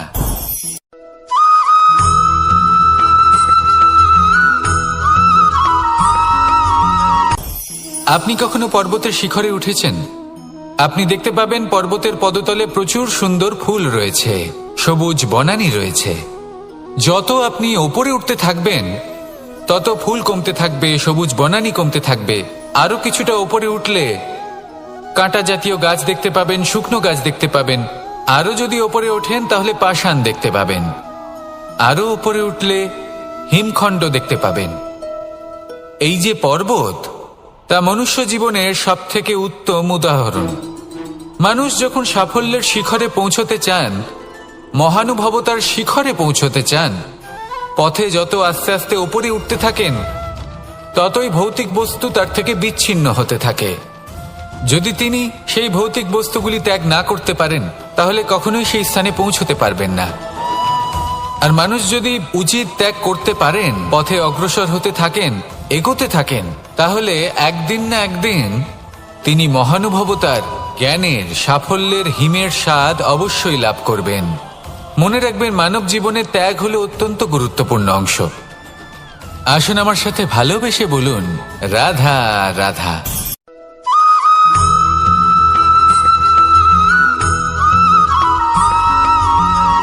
কেউ বলে জীবন খুব ক্ষণস্থায়ী, কেউ বলে জীবন হলো একটা সুন্দর স্বপ্নের মতো, আবার কেউ বলবে জীবন হলো এক কঠোর সত্য। কিন্তু জীবন আসলে কি? জীবন হলো আপনারই প্রতিবিম্ব, একটা দর্পণ। অর্থাৎ আপনি জীবনকে সেইভাবেই পাবেন যেরকম আপনি নিজেকে প্রতিপন্ন করবেন। যদি আপনি দর্পণের দিকে তাকিয়ে হাসেন, তাহলে আপনি সামনে হাসি মুখী দেখতে পাবেন। এবার যদি আপনি গম্ভীর হয়ে থাকেন, তাহলে আপনি একজন রুষ্ট ব্যক্তি দেখতে পাবেন। শেষে সবথেকে বেশি গুরুত্বপূর্ণ হলো আপনার চেষ্টা।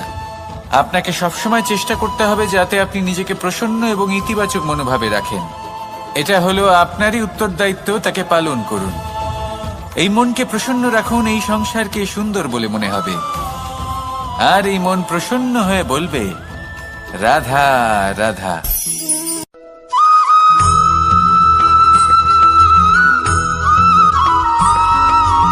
আমাদের শরীর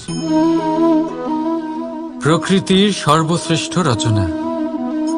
যে অঙ্গ প্রত্যঙ্গ আমরা লাভ করেছি, প্রত্যেকটির মধ্যে একটি নিজস্ব বার্তা রয়েছে।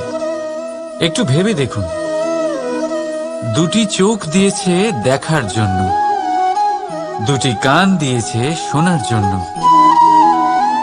নাসিকাও আছে দুটি, দুটি হাত দিয়েছে দ্বিগুণ পরিশ্রম করার জন্য। কিন্তু জীব শুধুমাত্র একটি। তার উপরেও তীক্ষ্ণ বলিষ্ঠ দাঁত দিয়েছে তার রক্ষার জন্য। কখনো ভেবে দেখেছেন কেন?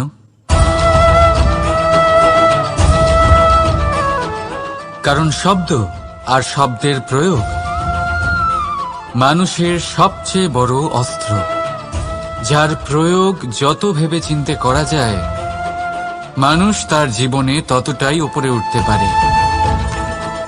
তাহলে মনে রাখুন, দেখুন, শুনুন আর বুঝুন বেশি, বলুন কম।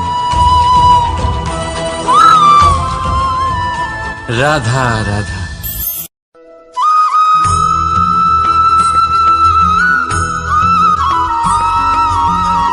জীবন কিসের উপর নির্ভরশীল? ধনের ওপর? বৈভবের অনুভব যদি আপনি করতে চান, তাহলে তা পাবেন শুধু একতার দ্বারা, সংগঠনের দ্বারা। যদি আপনাকে উদাহরণ দিই, নিজের এই হাতটাকে দেখুন, 5টা আঙুল রয়েছে। কোনো একটা বস্তুকে নিজের একটা আঙুল দ্বারা তুলে ধরার চেষ্টা করে দেখুন, বড়ই কষ্ট হবে। তখন আপনি বুঝতে পারবেন, যখন এই 5টি আঙুল একত্রিত হয়, তখন কোনো কাজ কতটা সহজ হতে পারে। এটাই হলো শক্তি, একতার। সব থেকে ভালো উদাহরণ যদি আপনাকে দিই, তাহলে বাঁশি। এই বাঁশি থেকে অত্যন্ত মধুর সুর নির্গত হয়, যা সবার মন প্রসন্ন করে দেয়। এই কথা সত্যি। কিন্তু এই বাঁশি আমি একটা বা দুটো আঙুল দিয়ে বাজাতে পারবো না। আমাকে প্রত্যেকটা আঙুল ব্যবহার করতেই হবে, তবেই এর থেকে মধুর সুর নির্গত হবে, যা সকলকে প্রসন্ন করবে। ঠিক কিনা? ঠিক এইভাবেই যদি আপনি চান যে আপনার জীবনরূপী বাঁশি থেকেও মধুর সুর নির্গত হোক বা সবার মনকে প্রসন্ন করে তুলুক, তাহলে আপনাকেও জীবনে একতা নিয়ে আসতেই হবে। আপনি একাও কর্ম করতে পারেন, পথ চলতেও পারেন, সামনেও এগোতে পারেন, সাফল্যও লাভ করতে পারেন। কিন্তু যখন সকলে একসাথে এগোবেন, সেই পথে চলবেন, সেই কর্মই করবেন, তখন লক্ষ্যে অবশ্যই পৌঁছবেন, সাফল্য অবশ্যই লাভ করবেন। কিন্তু সেই সাফল্য এবং তার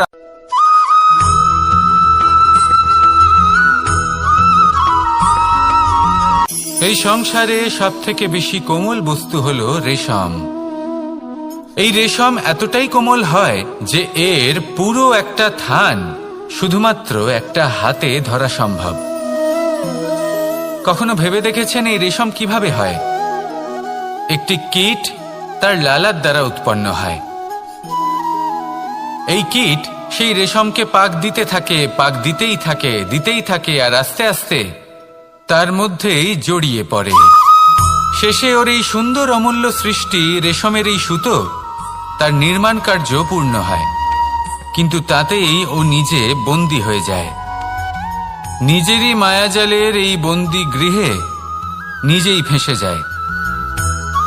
এবার এই সুতোকে ব্যবহারযোগ্য করে তোলার জন্য এই কীটগুলিকে এই কবচের সাথেই ফুটন্ত জলে ফেলে দেওয়া হয়। এই সংসারে যদি আমাদের স্বপ্ন এই সংসারের দুঃখ হরণ করার জন্য, এই সংসারে সুখ বিতরণ করার জন্য হয়, তবেই আমাদের প্রগতি সম্ভব। যদি আমাদের এই স্বপ্ন শুধুই আমাদের এবং আমাদের স্বার্থ সিদ্ধির জন্য হয়, তাহলে এই স্বপ্ন আমাদের অন্ধ করে দেবে, আমাদের অন্ধকারের পথে নিয়ে যাবে, আর আমরাও সেই কীটের মতো হয়ে যাব। নিজেদেরই মায়াজালে আমরা নিজেই ফেঁসে যাব, আর শেষে আমরা যদি কিছু লাভ করি তা হবে একাকিত্ব, অন্ধকারময় মৃত্যু। তাই স্বপ্ন অবশ্যই দেখুন, কিন্তু এমনভাবে স্বপ্ন দেখবেন না যে তার এই বন্দিগৃহে আপনি নিজেই ফেঁসে গেলেন। স্বপ্ন দেখুন পরোপকারে।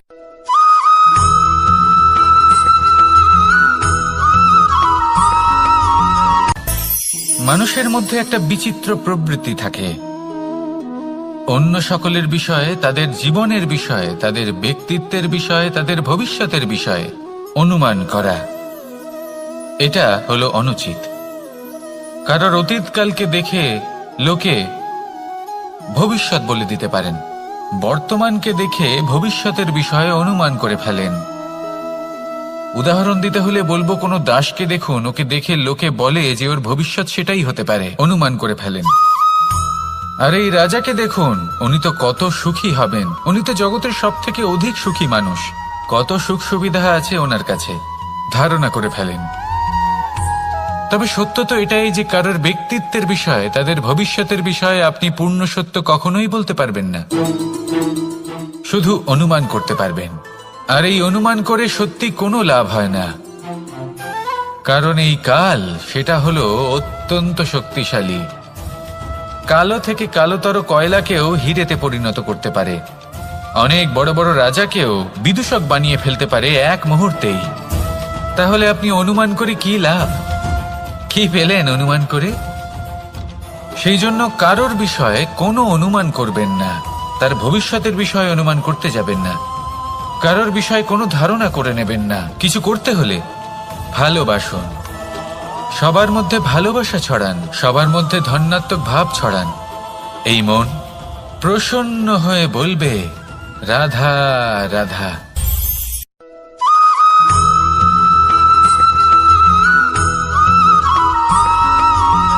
পঞ্চতত্ত্বের মধ্যে দ্বিতীয় তত্ত্ব হল ধরণী, ভূমি, যাকে আমরা ধরণী মাতা বলি।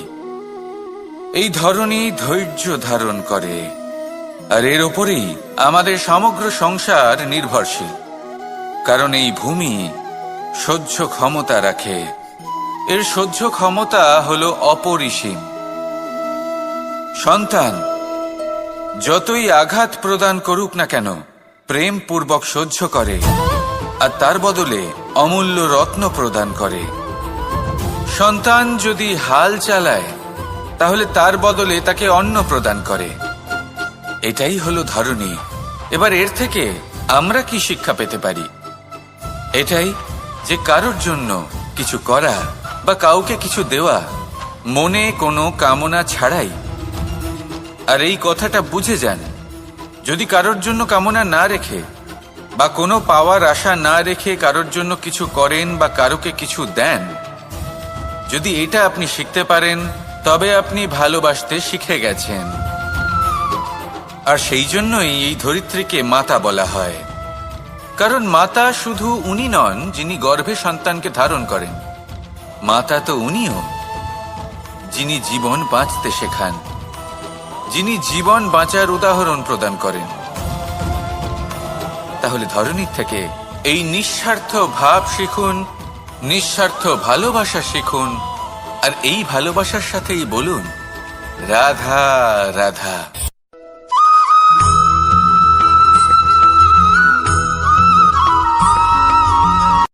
সংসারে আমাদের জীবনে যখন কোনো সুখ বা দুঃখ আসে, তার জন্য আমরা কাউকে না কাউকে অবশ্যই দায়ী করে থাকি, তাই না? এই ব্যক্তি আমাদের সাথে এরকম কাজ করেছেন, তাই আমার সাথে এমন হলো। ওই ব্যক্তি যদি এমনটা না করতেন, তাহলে আজ আমি ওই স্থানে পৌঁছতে পারতাম। সবই আপনার দৃষ্টিভঙ্গির ওপর নির্ভরশীল, আর যদি আপনার দৃষ্টিভঙ্গি এমন হয়, তাহলে তা অনুচিত। সত্যি কথা বলতে এই সংসারে ভিন্ন ভিন্ন ধরনের মানুষ আছে। এটা আপনার ওপর নির্ভর করছে কিভাবে তাদের স্বাগত জানাবেন। একবার ভাবুন, আমি আমার দুটো হাত সামনে নিয়ে এলাম, দুটো মুঠো খুলে দিলাম। দুই প্রকারের মানুষ আসবেন, কিছু না কিছু দিয়ে যাবেন। এই মুঠো যদি আমি বন্ধ করে দিই, তাহলে না কেউ আমাকে কিছু দিতে পারবে, না আমার কিছু যাবে আসবে। নিশ্চয়ই বুঝতে পারছেন এই দুই ধরনের ব্যক্তি কারা এবং তারা কি দিয়ে যান। আমি যদি নিজের মুঠো খুলে দিই, তাহলে কিছু ভালো মানুষ আসবেন, আমাকে আনন্দ, সন্তুষ্টি, জ্ঞান প্রদান করে যাবেন, ভালো অভিজ্ঞতা দিয়ে যাবেন। কোনো খারাপ ব্যক্তি যদি আসেন, তাহলে তিনিও খারাপ অভিজ্ঞতা দেবেন, যার থেকে আমি শিক্ষা লাভ করব। এই সব কিছু আমি লাভ করতে পারি। মুঠো যদি বন্ধ করে রাখি, তাহলে আমি কিছুই পাবো না। দেখুন, এই সংসারে প্রত্যেকের জীবনে এইরকম। প্রত্যেকের জীবনে সবকিছুই আছে, ভালো খারাপ দুই মানুষই আছে, ভালো অভিজ্ঞতা আছে, খারাপ অভিজ্ঞতা আছে। নির্ভর করছে আপনার উপর যে আপনি কি করবেন, এনাদের স্বাগত কিভাবে জানাবেন, কার থেকে কি বুঝবেন, কি শিখতে পারবেন, আর কোন দৃষ্টিভঙ্গি নিয়ে অগ্রসর হবেন। এটাই নির্ধারণ করবে যে আপনার জীবন কেমন হবে। আসুন আমার সাথে ভালোবেসে বলুন রাধা রাধা।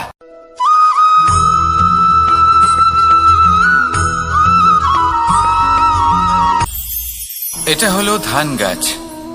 এর থেকে যে চাল উৎপন্ন হয় তা মানুষ গ্রহণ করেন। আর এটা কি? এ হলো জংলি ঘাস। একবার ভেবে দেখুন, যদি এই জংলি ঘাস ধান গাছের আশেপাশে থাকে, তাহলে কি হবে? ধান উৎপন্ন হতে পারবে? তা উৎকৃষ্ট হতে পারবে? আমরা কি তা গ্রহণ করতে পারবো? কখনোই নয়। এই জংলি ঘাস ধানকে নষ্ট করে দেবে, কিন্তু নিজে জীবিত থাকবে। এটাই হলো আজকের শিক্ষা। এই সংসারে যদি আপনি নীতির পথে চলতে চান, উচিত কর্ম করতে চান, সংসারকে সেবা করতে চান, তাহলে জংলি ঘাসের মতো ব্যক্তিদের থেকে সবসময় দূরে থাকতে হবে।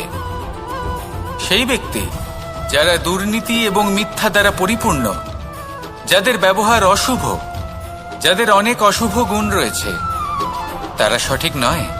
সেই সকল ব্যক্তি যাদের চরিত্র অত্যন্ত দুষ্ট হয়, তারা হয় শুভ চরিত্রের ব্যক্তিকে একদম নষ্ট করে দেয়, নয় নিজের মতো বানিয়ে তোলে।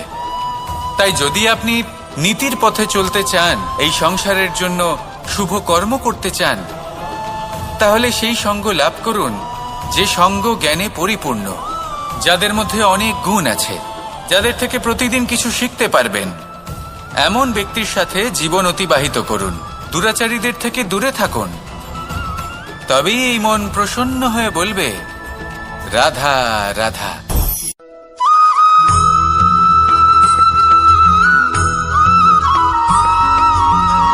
মানুষের মানসিকতা এমন হয় যে সে যতটা করে আশা করে যে তার থেকে অনেক বেশি তার বদলে সে পাবে। দেখুন, সবকিছুই আপনার ভাবনা চিন্তার উপর নির্ভর করছে। আপনি যদি ফলের বিষয়ে ভেবে কর্ম করতে থাকেন, তাহলে সেটা অনুচিত। জীবনের আসল আনন্দ হলো নিজের কর্ম করতে থাকা, ফলের চিন্তা করা উচিত নয়। যদি আপনি এরকম ভাবেন যে আমি এতটা করছি, আমার এতটা পাওয়া উচিত, সেই ভাবনা অনুচিত। যদি আপনি সেবার মানসিকতা নিয়ে কর্ম করতে থাকেন, কর্মচক্রে প্রবাহিত হন, যদি আপনি এমন ভাবনা রাখেন যে আমি এতটা পাচ্ছি, তাই এর থেকে অনেক বেশি আমি কর্ম করব, তাহলে নিশ্চিত রূপে আপনি যতটা করছেন তার থেকে অনেক বেশি আপনি পাবেন। আপনার আশার থেকে অনেক বেশি আপনি পাবেন। শুধু জীবনে অনেক বেশি কাজ করতে থাকুন, ফলের চিন্তা করবেন না। আর মনে রাখবেন, এই ভাবনাই সব থেকে বড় বীজ। কর্মের উপর বিশ্বাস রাখুন। জীবনে যা যা আপনি চান সবই সুখময় হবে। আসুন আর আমার সাথে ভালোবেসে বলুন, রাধা রাধা।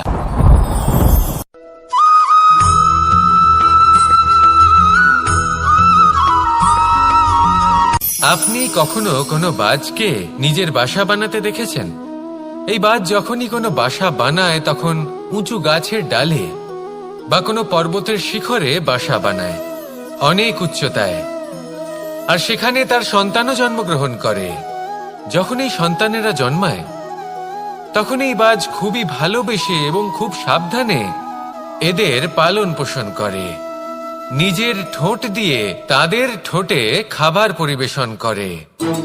কিন্তু যেই সেই সন্তানেরা হৃষ্টপুষ্ট হয়ে যায় এবং সেই কথা বাজ নিজে বুঝতে পেরে যায়, সেই বাজ নিজেই সেই বাসা ছিন্ন ভিন্ন করে দেয়। সেই সন্তান যাদের সবেমাত্র ডানা গজিয়েছে, কিভাবে উড়তে হয় তারা জানে না, সেই সন্তানগুলিকে উচ্চতা থেকে ঠেলে দেয়। সেই সন্তান প্রথমে ভয়ভীত হয়ে যায়। তারা সামনে মৃত্যুকে দেখতে পেয়ে ভয়ের কারণে তাদের ডানা ঝাপটাতে থাকে। আর সেই প্রক্রিয়াতেই সেই সন্তানগুলি উড়তে শুরু করে দেয়। এবার এই ঘটনায় আমরা কি শিক্ষা পেতে পারি?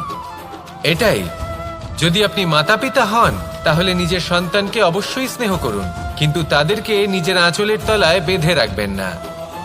যদি আপনি চান আপনার সন্তান জীবনে উন্নতি করুক, তাহলে নিজের মুঠো থেকে তাদের স্বতন্ত্র করে দিন। এই সংসারে সংঘর্ষ করতে দিন।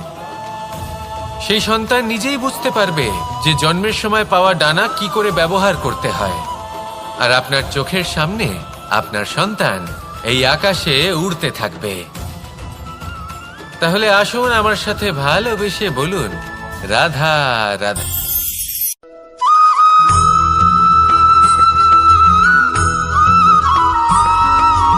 বসন্ত ঋতু, এই সময় মন আনন্দে ভরে থাকে। এমন মনে হয় যেন আমরা আকাশে বিচরণ করতে চলে যাই, কিন্তু সেটা তো সম্ভব নয়। সেই জন্য হয়তো আমরা ঘুড়ি ওড়াই, এই ঘুড়িকে নিজেদের প্রতিরূপ মনে করে। এবার অনেক মানুষ আছেন যারা ঘুড়ি ওড়ান, কিন্তু এই কর্মের সারমর্ম কি সেটা কজন বুঝতে পারেন? আপনি এটা মনে করুন যে আপনি হলেন সেই ঘুড়ি, আর এই সুতো যিনি ধরে রয়েছেন তিনি হলেন পরমাত্মা। আর এই সুতো যেখান থেকে শুরু হয় সেই লাটাই হলো আমাদের কর্মচক্র। এবার আপনি নিজেই অনুমান করুন যে এই উড়ান কার ওপর নির্ভরশীল? পরমাত্মার ওপর আর আপনার কর্মের ওপর। যদি পরমাত্মা আপনার হাত ধরে থাকেন, আপনার সাথে থাকেন, যদি আপনি শুভ কর্ম করতে থাকেন, আপনি এই আকাশে উড়তে থাকবেন। কিন্তু কোথাও যদি পরমাত্মার সাথে এই বন্ধন ছিন্ন হয়, আপনার কর্মচক্র খারাপ হয়ে যায় বা থেমে যায়, তাহলে আপনার এই ঘুড়ি কেটে যাবে আর দূরে কোনো গাছের ডালে গিয়ে আটকে যাবে। তাই শুধুমাত্র ঘুড়ি ওড়াবেন না, তার থেকে শিখুন। পরমাত্মার সাহচর্যে থাকুন, সবসময় শুভ কর্ম করতে থাকুন আর সবসময় এই আকাশে উড়তে থাকুন। আসুন আর আমার সাথে ভালোবেসে বলুন, রাধা রাধা।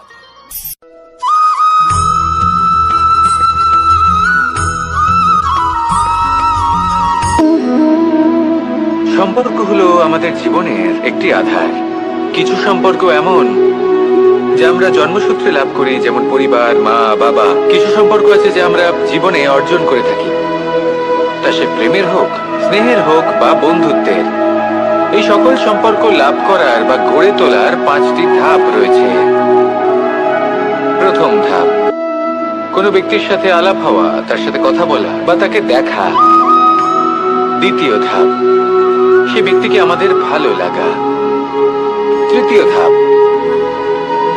আমাদের এটা চাইতে শুরু করা যে জীবনে এই ব্যক্তি যেন আমাদের বন্ধু হন, আমাদের জীবনে থাকেন বা আমাদের কাউকে ভালোবেসে ফেলা, আর এটা আমাদের ভাবা বা চাওয়া যে সেই ব্যক্তি যেন আজীবন আমার সাথে থাকেন, আমার জীবনে আমার সাথী হয়ে। চতুর্থ ধাপ, লাভ করা। এবার এই ধাপটি অনেক মানুষের পক্ষেই খুবই সরল হয়, বড়ই সরল ভাবে নিজেদের সঙ্গীকে লাভ করে থাকেন। কিছু মানুষের জন্য এই ধাপ অত্যন্ত কঠিন হয়ে থাকে।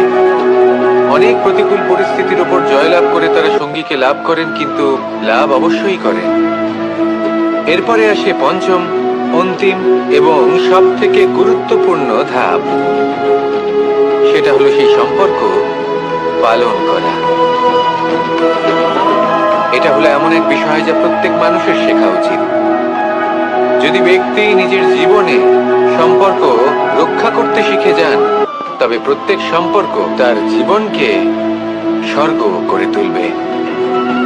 আসুন আর আমার সাথে ভালোবেসে বলুন, রাধা রাধা।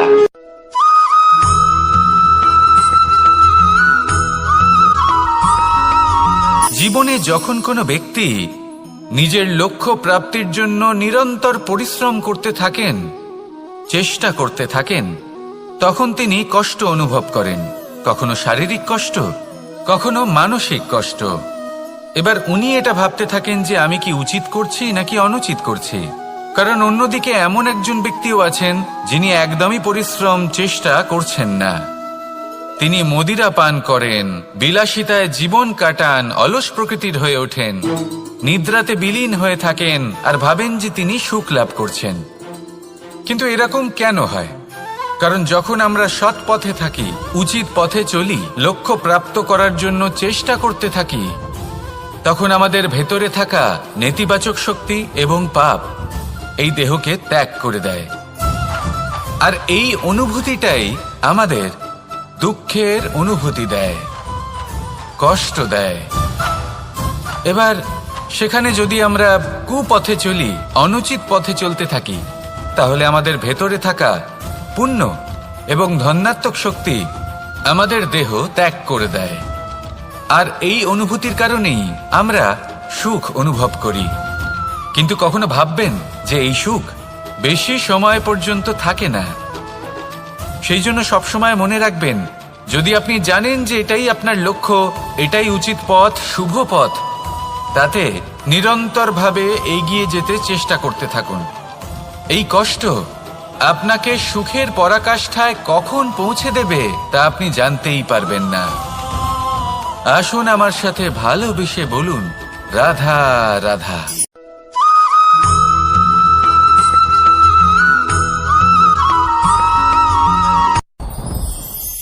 সাথী। সাথী এই শব্দটির ব্যাখ্যা কে কিভাবে করে? মিত্র, সখা, বন্ধু। কিন্তু অর্থ একটাই, তিনি যিনি আপনার সঙ্গী হন আর তিনি যার সাথী আপনি হন। এবার সব থেকে বড় প্রশ্ন হলো এটাই যে তিনি কে হতে পারেন যাকে আপনি আপনার সাথী বলে মেনে নিতে পারেন, নিজের সখা, নিজের মিত্র, নিজের বন্ধু মেনে নিতে পারেন। আপনার সাথী হলেন তিনি যিনি দুঃখের সময় আপনার পাশে থাকবেন, আপনার হাত ধরে থাকবেন। আপনার সাথী হলেন তিনি যার হাত আপনি নিজের সুখের দিনে ধরে থাকবেন। সেই সাথীরই হাত ধরুন যিনি দুঃখে সবসময় আপনাকে সাহায্য করার জন্য তৎপর হয়ে থাকেন, আপনার পাশে থাকেন, আর যাকে সুখের দিনে আপনি আপনার সাথে রাখতে পারেন। আর যখন আপনার সাথে আপনার এই সাথী থাকবে, তখন আপনি এটা বুঝবেন যে যখন জীবনে দুঃখ আসে, তখন এই দুঃখ কমে যায়, সবার মধ্যে ভাগ হয়ে যায়। আর যদি তখন সুখ আসে, তাহলে সেটা সবার উপস্থিতিতে আরো বেড়ে যায়। এটাই হলো প্রেম, এটাই হলো ভালোবাসা, এটাই হলো সঙ্গ। যেমন সম্পর্ক আমার আর রাধার মাঝে। তাহলে আসুন আর আমার সাথে ভালোবেসে বলুন, রাধা রাধা।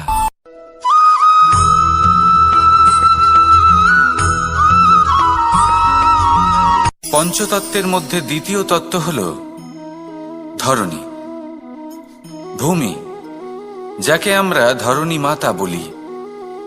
এই ধরণী ধৈর্য ধারণ করে, আর এর ওপরেই আমাদের সমগ্র সংসার নির্ভরশীল। কারণ এই ভূমি সহ্য ক্ষমতা রাখে। এর সহ্য ক্ষমতা হলো অপরিসীম। সন্তান যতই আঘাত প্রদান করুক না কেন, প্রেম পূর্বক সহ্য করে আর তার বদলে অমূল্য রত্ন প্রদান করে। সন্তান যদি হাল চালায় তাহলে তার বদলে তাকে অন্ন প্রদান করে। এটাই হলো ধরনী। এবার এর থেকে আমরা কি শিক্ষা পেতে পারি? এটাই যে কারোর জন্য কিছু করা বা কাউকে কিছু দেওয়া মনে কোনো কামনা ছাড়াই। আর এই কথাটা বুঝে যান, যদি কারোর জন্য কামনা না রেখে বা কোনো পাওয়ার আশা না রেখে কারোর জন্য কিছু করেন বা কারোকে কিছু দেন, যদি এটা আপনি শিখতে পারেন তবে আপনি ভালোবাসতে শিখে গেছেন। আর সেই জন্যই এই ধরিত্রীকে মাতা বলা হয়।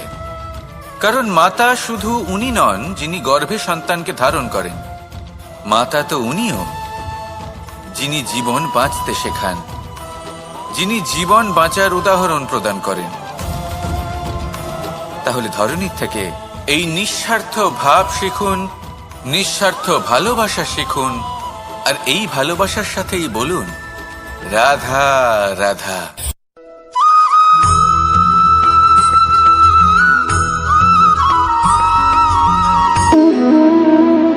সম্পর্ক হলো আমাদের জীবনের একটি আধার। কিছু সম্পর্ক এমন যে আমরা জন্মসূত্রে লাভ করি, যেমন পরিবার, মা বাবা। কিছু সম্পর্ক আছে যে আমরা জীবনে অর্জন করে থাকি, তা সে প্রেমের হোক, স্নেহের হোক বা বন্ধুত্বের। এই সকল সম্পর্ক লাভ করার বা গড়ে তোলার 5টি ধাপ রয়েছে। প্রথম ধাপ, কোনো ব্যক্তির সাথে আলাপ হওয়া, তার সাথে কথা বলা বা তাকে দেখা। দ্বিতীয় ধাপ, সে ব্যক্তিকে আমাদের ভালো লাগা। তৃতীয় ধাপ, আমাদের এটা চাইতে শুরু করা যে জীবনে এই ব্যক্তি যেন আমাদের বন্ধু হন, আমাদের জীবনে থাকেন, বা আমাদের কাউকে ভালোবেসে ফেলা আর এটা আমাদের ভাবা বা চাওয়া যে সেই ব্যক্তি যেন আজীবন আমার সাথে থাকেন, আমার জীবনে আমার সাথী হয়ে। চতুর্থ ধাপ, লাভ করা। এবার এই ধাপটি অনেক মানুষের পক্ষেই খুবই সরল হয়, বড়ই সরলভাবে নিজেদের সঙ্গীকে লাভ করে থাকেন। কিছু মানুষের জন্য এই ধাপ অত্যন্ত কঠিন হয়ে থাকে। অনেক প্রতিকূল পরিস্থিতির উপর জয়লাভ করে তারা সঙ্গীকে লাভ করেন, কিন্তু লাভ অবশ্যই করেন। এরপরে আসে পঞ্চম, অন্তিম এবং সব থেকে গুরুত্বপূর্ণ ধাপ। সেটা হলো সেই সম্পর্ক পালন করা। এটা হলো এমন এক বিষয় যা প্রত্যেক মানুষের শেখা উচিত। যদি ব্যক্তি নিজের জীবনে সম্পর্ক রক্ষা করতে শিখে যান, তবে প্রত্যেক সম্পর্ক তার জীবনকে স্বর্গ করে তুলবে। আসুন আর আমার সাথে ভালোবেসে বলুন রাধা রাধা।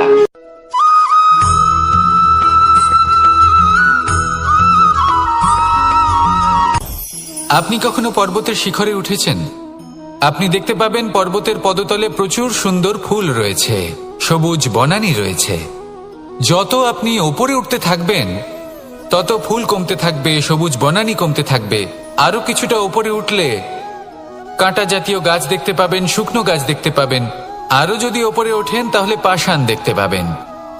আরো ওপরে উঠলে হিমখণ্ড দেখতে পাবেন।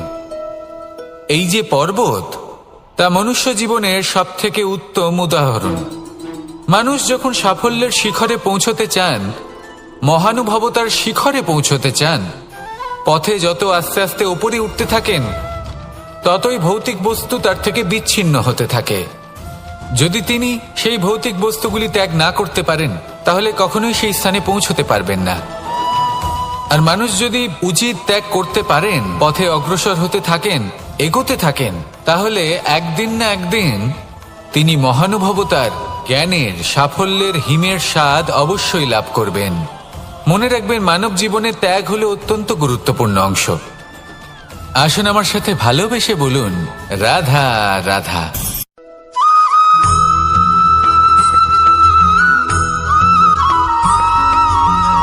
মানুষের মানসিকতা এমন হয় যে সে যতটা করে আশা করে যে তার থেকে অনেক বেশি তার বদলে সে পাবে। দেখুন, সবকিছুই আপনার ভাবনা চিন্তার উপর নির্ভর করছে। আপনি যদি ফলের বিষয়ে ভেবে কর্ম করতে থাকেন তাহলে সেটা অনুচিত। জীবনের আসল আনন্দ হলো নিজের কর্ম করতে থাকা, ফলের চিন্তা করা উচিত নয়। যদি আপনি এরকম ভাবেন যে আমি এতটা করছি, আমার এতটা পাওয়া উচিত, সেই ভাবনা অনুচিত।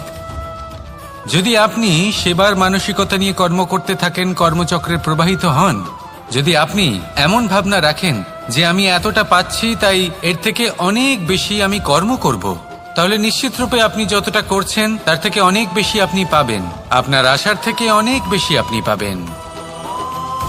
শুধু জীবনে অনেক বেশি কাজ করতে থাকুন, ফলের চিন্তা করবেন না। আর মনে রাখবেন, এই ভাবনাই সব থেকে বড় বীজ। কর্মের উপর বিশ্বাস রাখুন।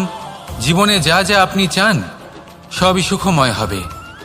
আসুন আর আমার সাথে ভালোবেসে বলুন, রাধা রাধা।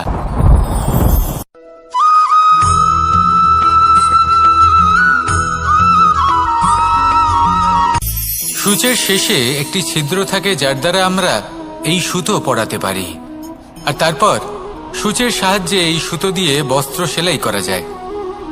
কিন্তু যদি সুতোটা সোজা করে ধরা না হয় তাহলে সূচে কখনো এই সুতো পরানোই সম্ভব নয়। যদি এতে কোনো গিঁট পড়ে তখন তা কখনোই এই ছিদ্র দ্বারা প্রবেশ করা সম্ভব নয়। ঠিক এইভাবেই যদি আপনি কারোর জীবনে প্রবেশ করতে চান, কারোর অন্তরে প্রবেশ করতে চান, তাহলে আপনাকেও সহজ থাকতে হবে। এতে কোনো গিঁট থাকলে চলবে না, অর্থাৎ মনে যাতে কোনো মালিন্য না থাকে, যেন কোনো কুচিন্তা না থাকে। যদি এসব থাকে তাহলে আপনি কখনো কারোর জীবনে প্রবেশ করতে পারবেন না। আর যদি কোনোভাবে আপনি প্রবেশ করেও যান তাহলে তার মনে ঘর করতে পারবেন না। নিজেকে এই সুতোর মতন করে তুলুন, সহজ।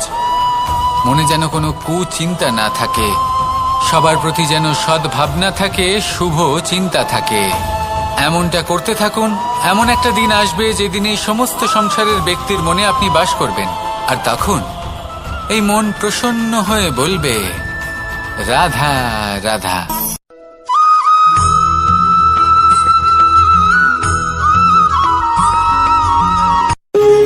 যখন মানুষের মৃত্যু হয় তখন কি হয়? অনেক সংখ্যক মানুষ শোক পালন করতে চলে আসেন। যে ব্যক্তি মৃত্যু লাভ করেছেন তার অনেক বস্তু থাকে যেগুলো তার প্রিয়, যেগুলো তিনি ব্যবহার করেছেন। তার শয্যা, তার বস্ত্র, তার আভূষণ সবকিছু তার থেকে বিচ্ছিন্ন করা হয় এবং খালি হাতে তাকে শ্মশানের উদ্দেশ্যে রওনা করা হয়। আমি আপনাকে এই প্রশ্ন করতে চাই, আপনি এই সংসারে কি অর্জন করেছেন? ধন সম্পত্তি, বস্ত্র, আভূষণ, এই সবকিছু যে আপনি অর্জন করেছেন, আপনার মৃত্যুর পরে তা আপনার থেকে দূর হয়ে যাবে। এর উত্তর হলো একটাই, আপনার কর্ম। শুধু সেটাই আছে যা একান্ত আপনার, আর শুধু সেটাই এই সংসার থেকে চলে যাওয়ার পরেও সংসারেই জীবিত থাকবে। যদি আপনি দুষ্কর্ম করেন তাহলে এই সংসার আপনাকে একটি অনুচিত উদাহরণ হিসেবে মনে রাখবে যে এই ব্যক্তি খুব পাপী ছিল, অনুচিত কর্ম করতেন। যে পথে তিনি চলেছেন সেই পথে কারোর চলা উচিত নয়। সেখানেই যদি আপনি সৎকর্ম করেন তাহলে সংসার চিরকাল এটাই বলবে যে খুব ভালো মানুষ ছিলেন, সবাইকে ভালোবাসতেন, সবাইকে সাহায্য করতেন, আমার খুব প্রিয় মানুষ ছিলেন। এটাই হলো শ্রেষ্ঠ কর্ম। সেই জন্য জীবনে শুধুমাত্র ধন সম্পত্তি, আভূষণ এই সব অর্জন করতে গিয়ে নিজের মনোনিবেশ করবেন না। শ্রেষ্ঠ কর্ম করুন। সংসার থেকে চলে যাওয়ার পরেও এই কর্মই এই সংসারে আপনাকে জীবিত রাখবে। আসুন আমার সাথে ভালোবেসে বলুন, রাধা রাধা।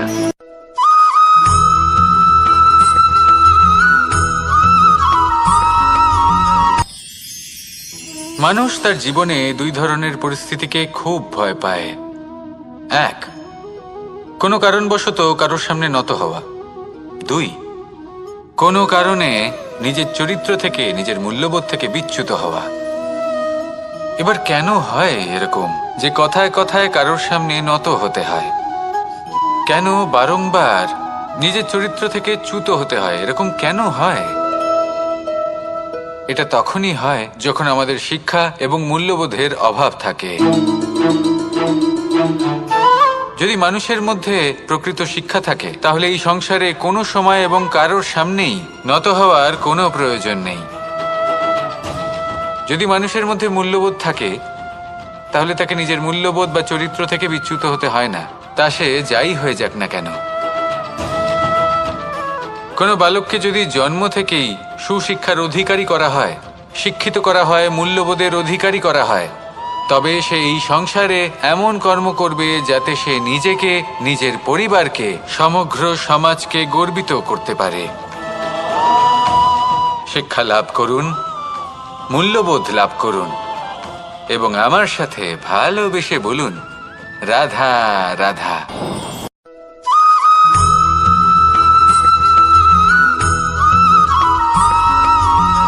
কথায় আছে যে এমন কোনো অক্ষর নেই যার দ্বারা কোনো মন্ত্র হয় না, এমন কোনো বনস্পতি নেই যা নিজেই একটা ঔষধি নয়, পৃথিবীর এমন কোনো ব্যক্তি নেই যার মধ্যে কোনো যোগ্যতা থাকে না।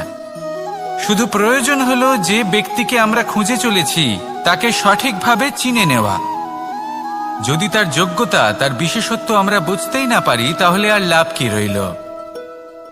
এই সংসারে এমন অনেক ব্যক্তি রয়েছেন যারা ছোট ছোট অসফলতার কারণে আপনাকে এটা বলে দেবে যে আপনি কোনো কাজের নন, আপনি হলেন মূর্খ, আপনি কিছুই করতে পারবেন না। এইসব কথায় কখনোই বিশ্বাস করবেন না, কারণ আপনি এবং প্রত্যেকটি জীব এই পরমাত্মা এবং এই প্রকৃতির সৃষ্টি, যা অত্যন্ত বিশেষ। যদি আপনাকে উদাহরণ দিই তাহলে একদিকে আছে তরোয়াল, একটা বড় লম্বা তরোয়াল যার দ্বারা যুদ্ধ করা যায়, জয়লাভ করা যায়। আর অন্যদিকে রয়েছে একটা ছোট্ট সূঁচ, কিন্তু যে কাজ একটা ছোট্ট সূঁচ করতে পারে তা একটা তরোয়াল দ্বারা সম্ভব নয়। এর অর্থ হলো এটাই যে প্রত্যেকটা রচনা অত্যন্ত অমূল্য এবং অত্যন্ত বিশেষ হয়। তাহলে বিশ্বাস রাখুন যে আপনি অত্যন্ত বিশেষ একজন, আর প্রেমের সাথে বলুন, রাধা রাধা।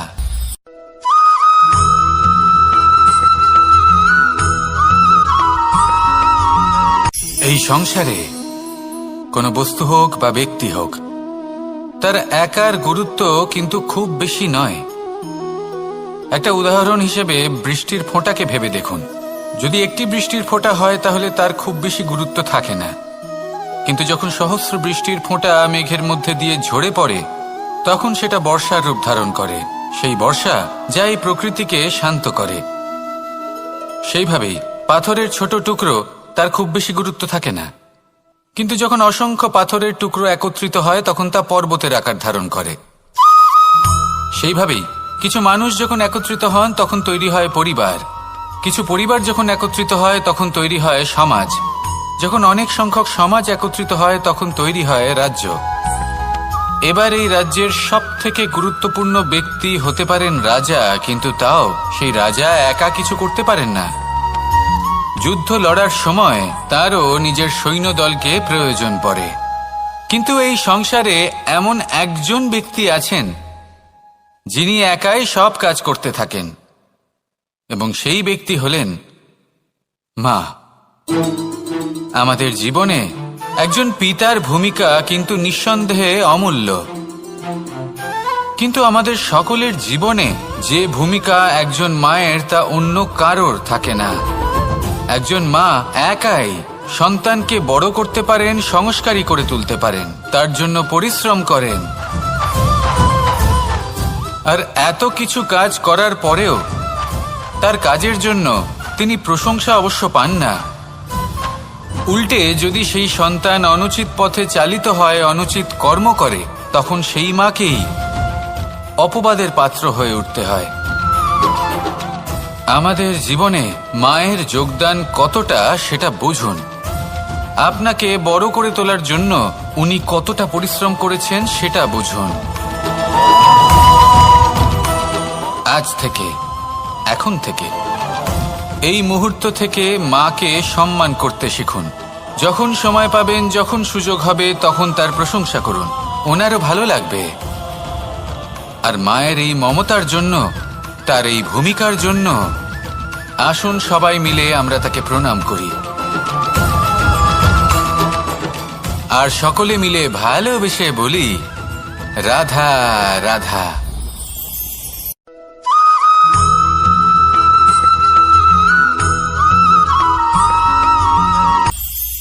এটা হলো ধান গাছ। এর থেকে যে চাল উৎপন্ন হয় তা মানুষ গ্রহণ করেন। আর এটা কি? এ হলো জংলি ঘাস। একবার ভেবে দেখুন, যদি এই জংলি ঘাস ধান গাছের আশেপাশে থাকে তাহলে কি হবে? ধান উৎপন্ন হতে পারবে? তা উৎকৃষ্ট হতে পারবে? আমরা কি তা গ্রহণ করতে পারবো? কখনোই নয়। এই জংলি ঘাস ধানকে নষ্ট করে দেবে, কিন্তু নিজে জীবিত থাকবে। এটাই হলো আজকের শিক্ষা। এই সংসারে যদি আপনি নীতির পথে চলতে চান, উচিত কর্ম করতে চান, সংসারকে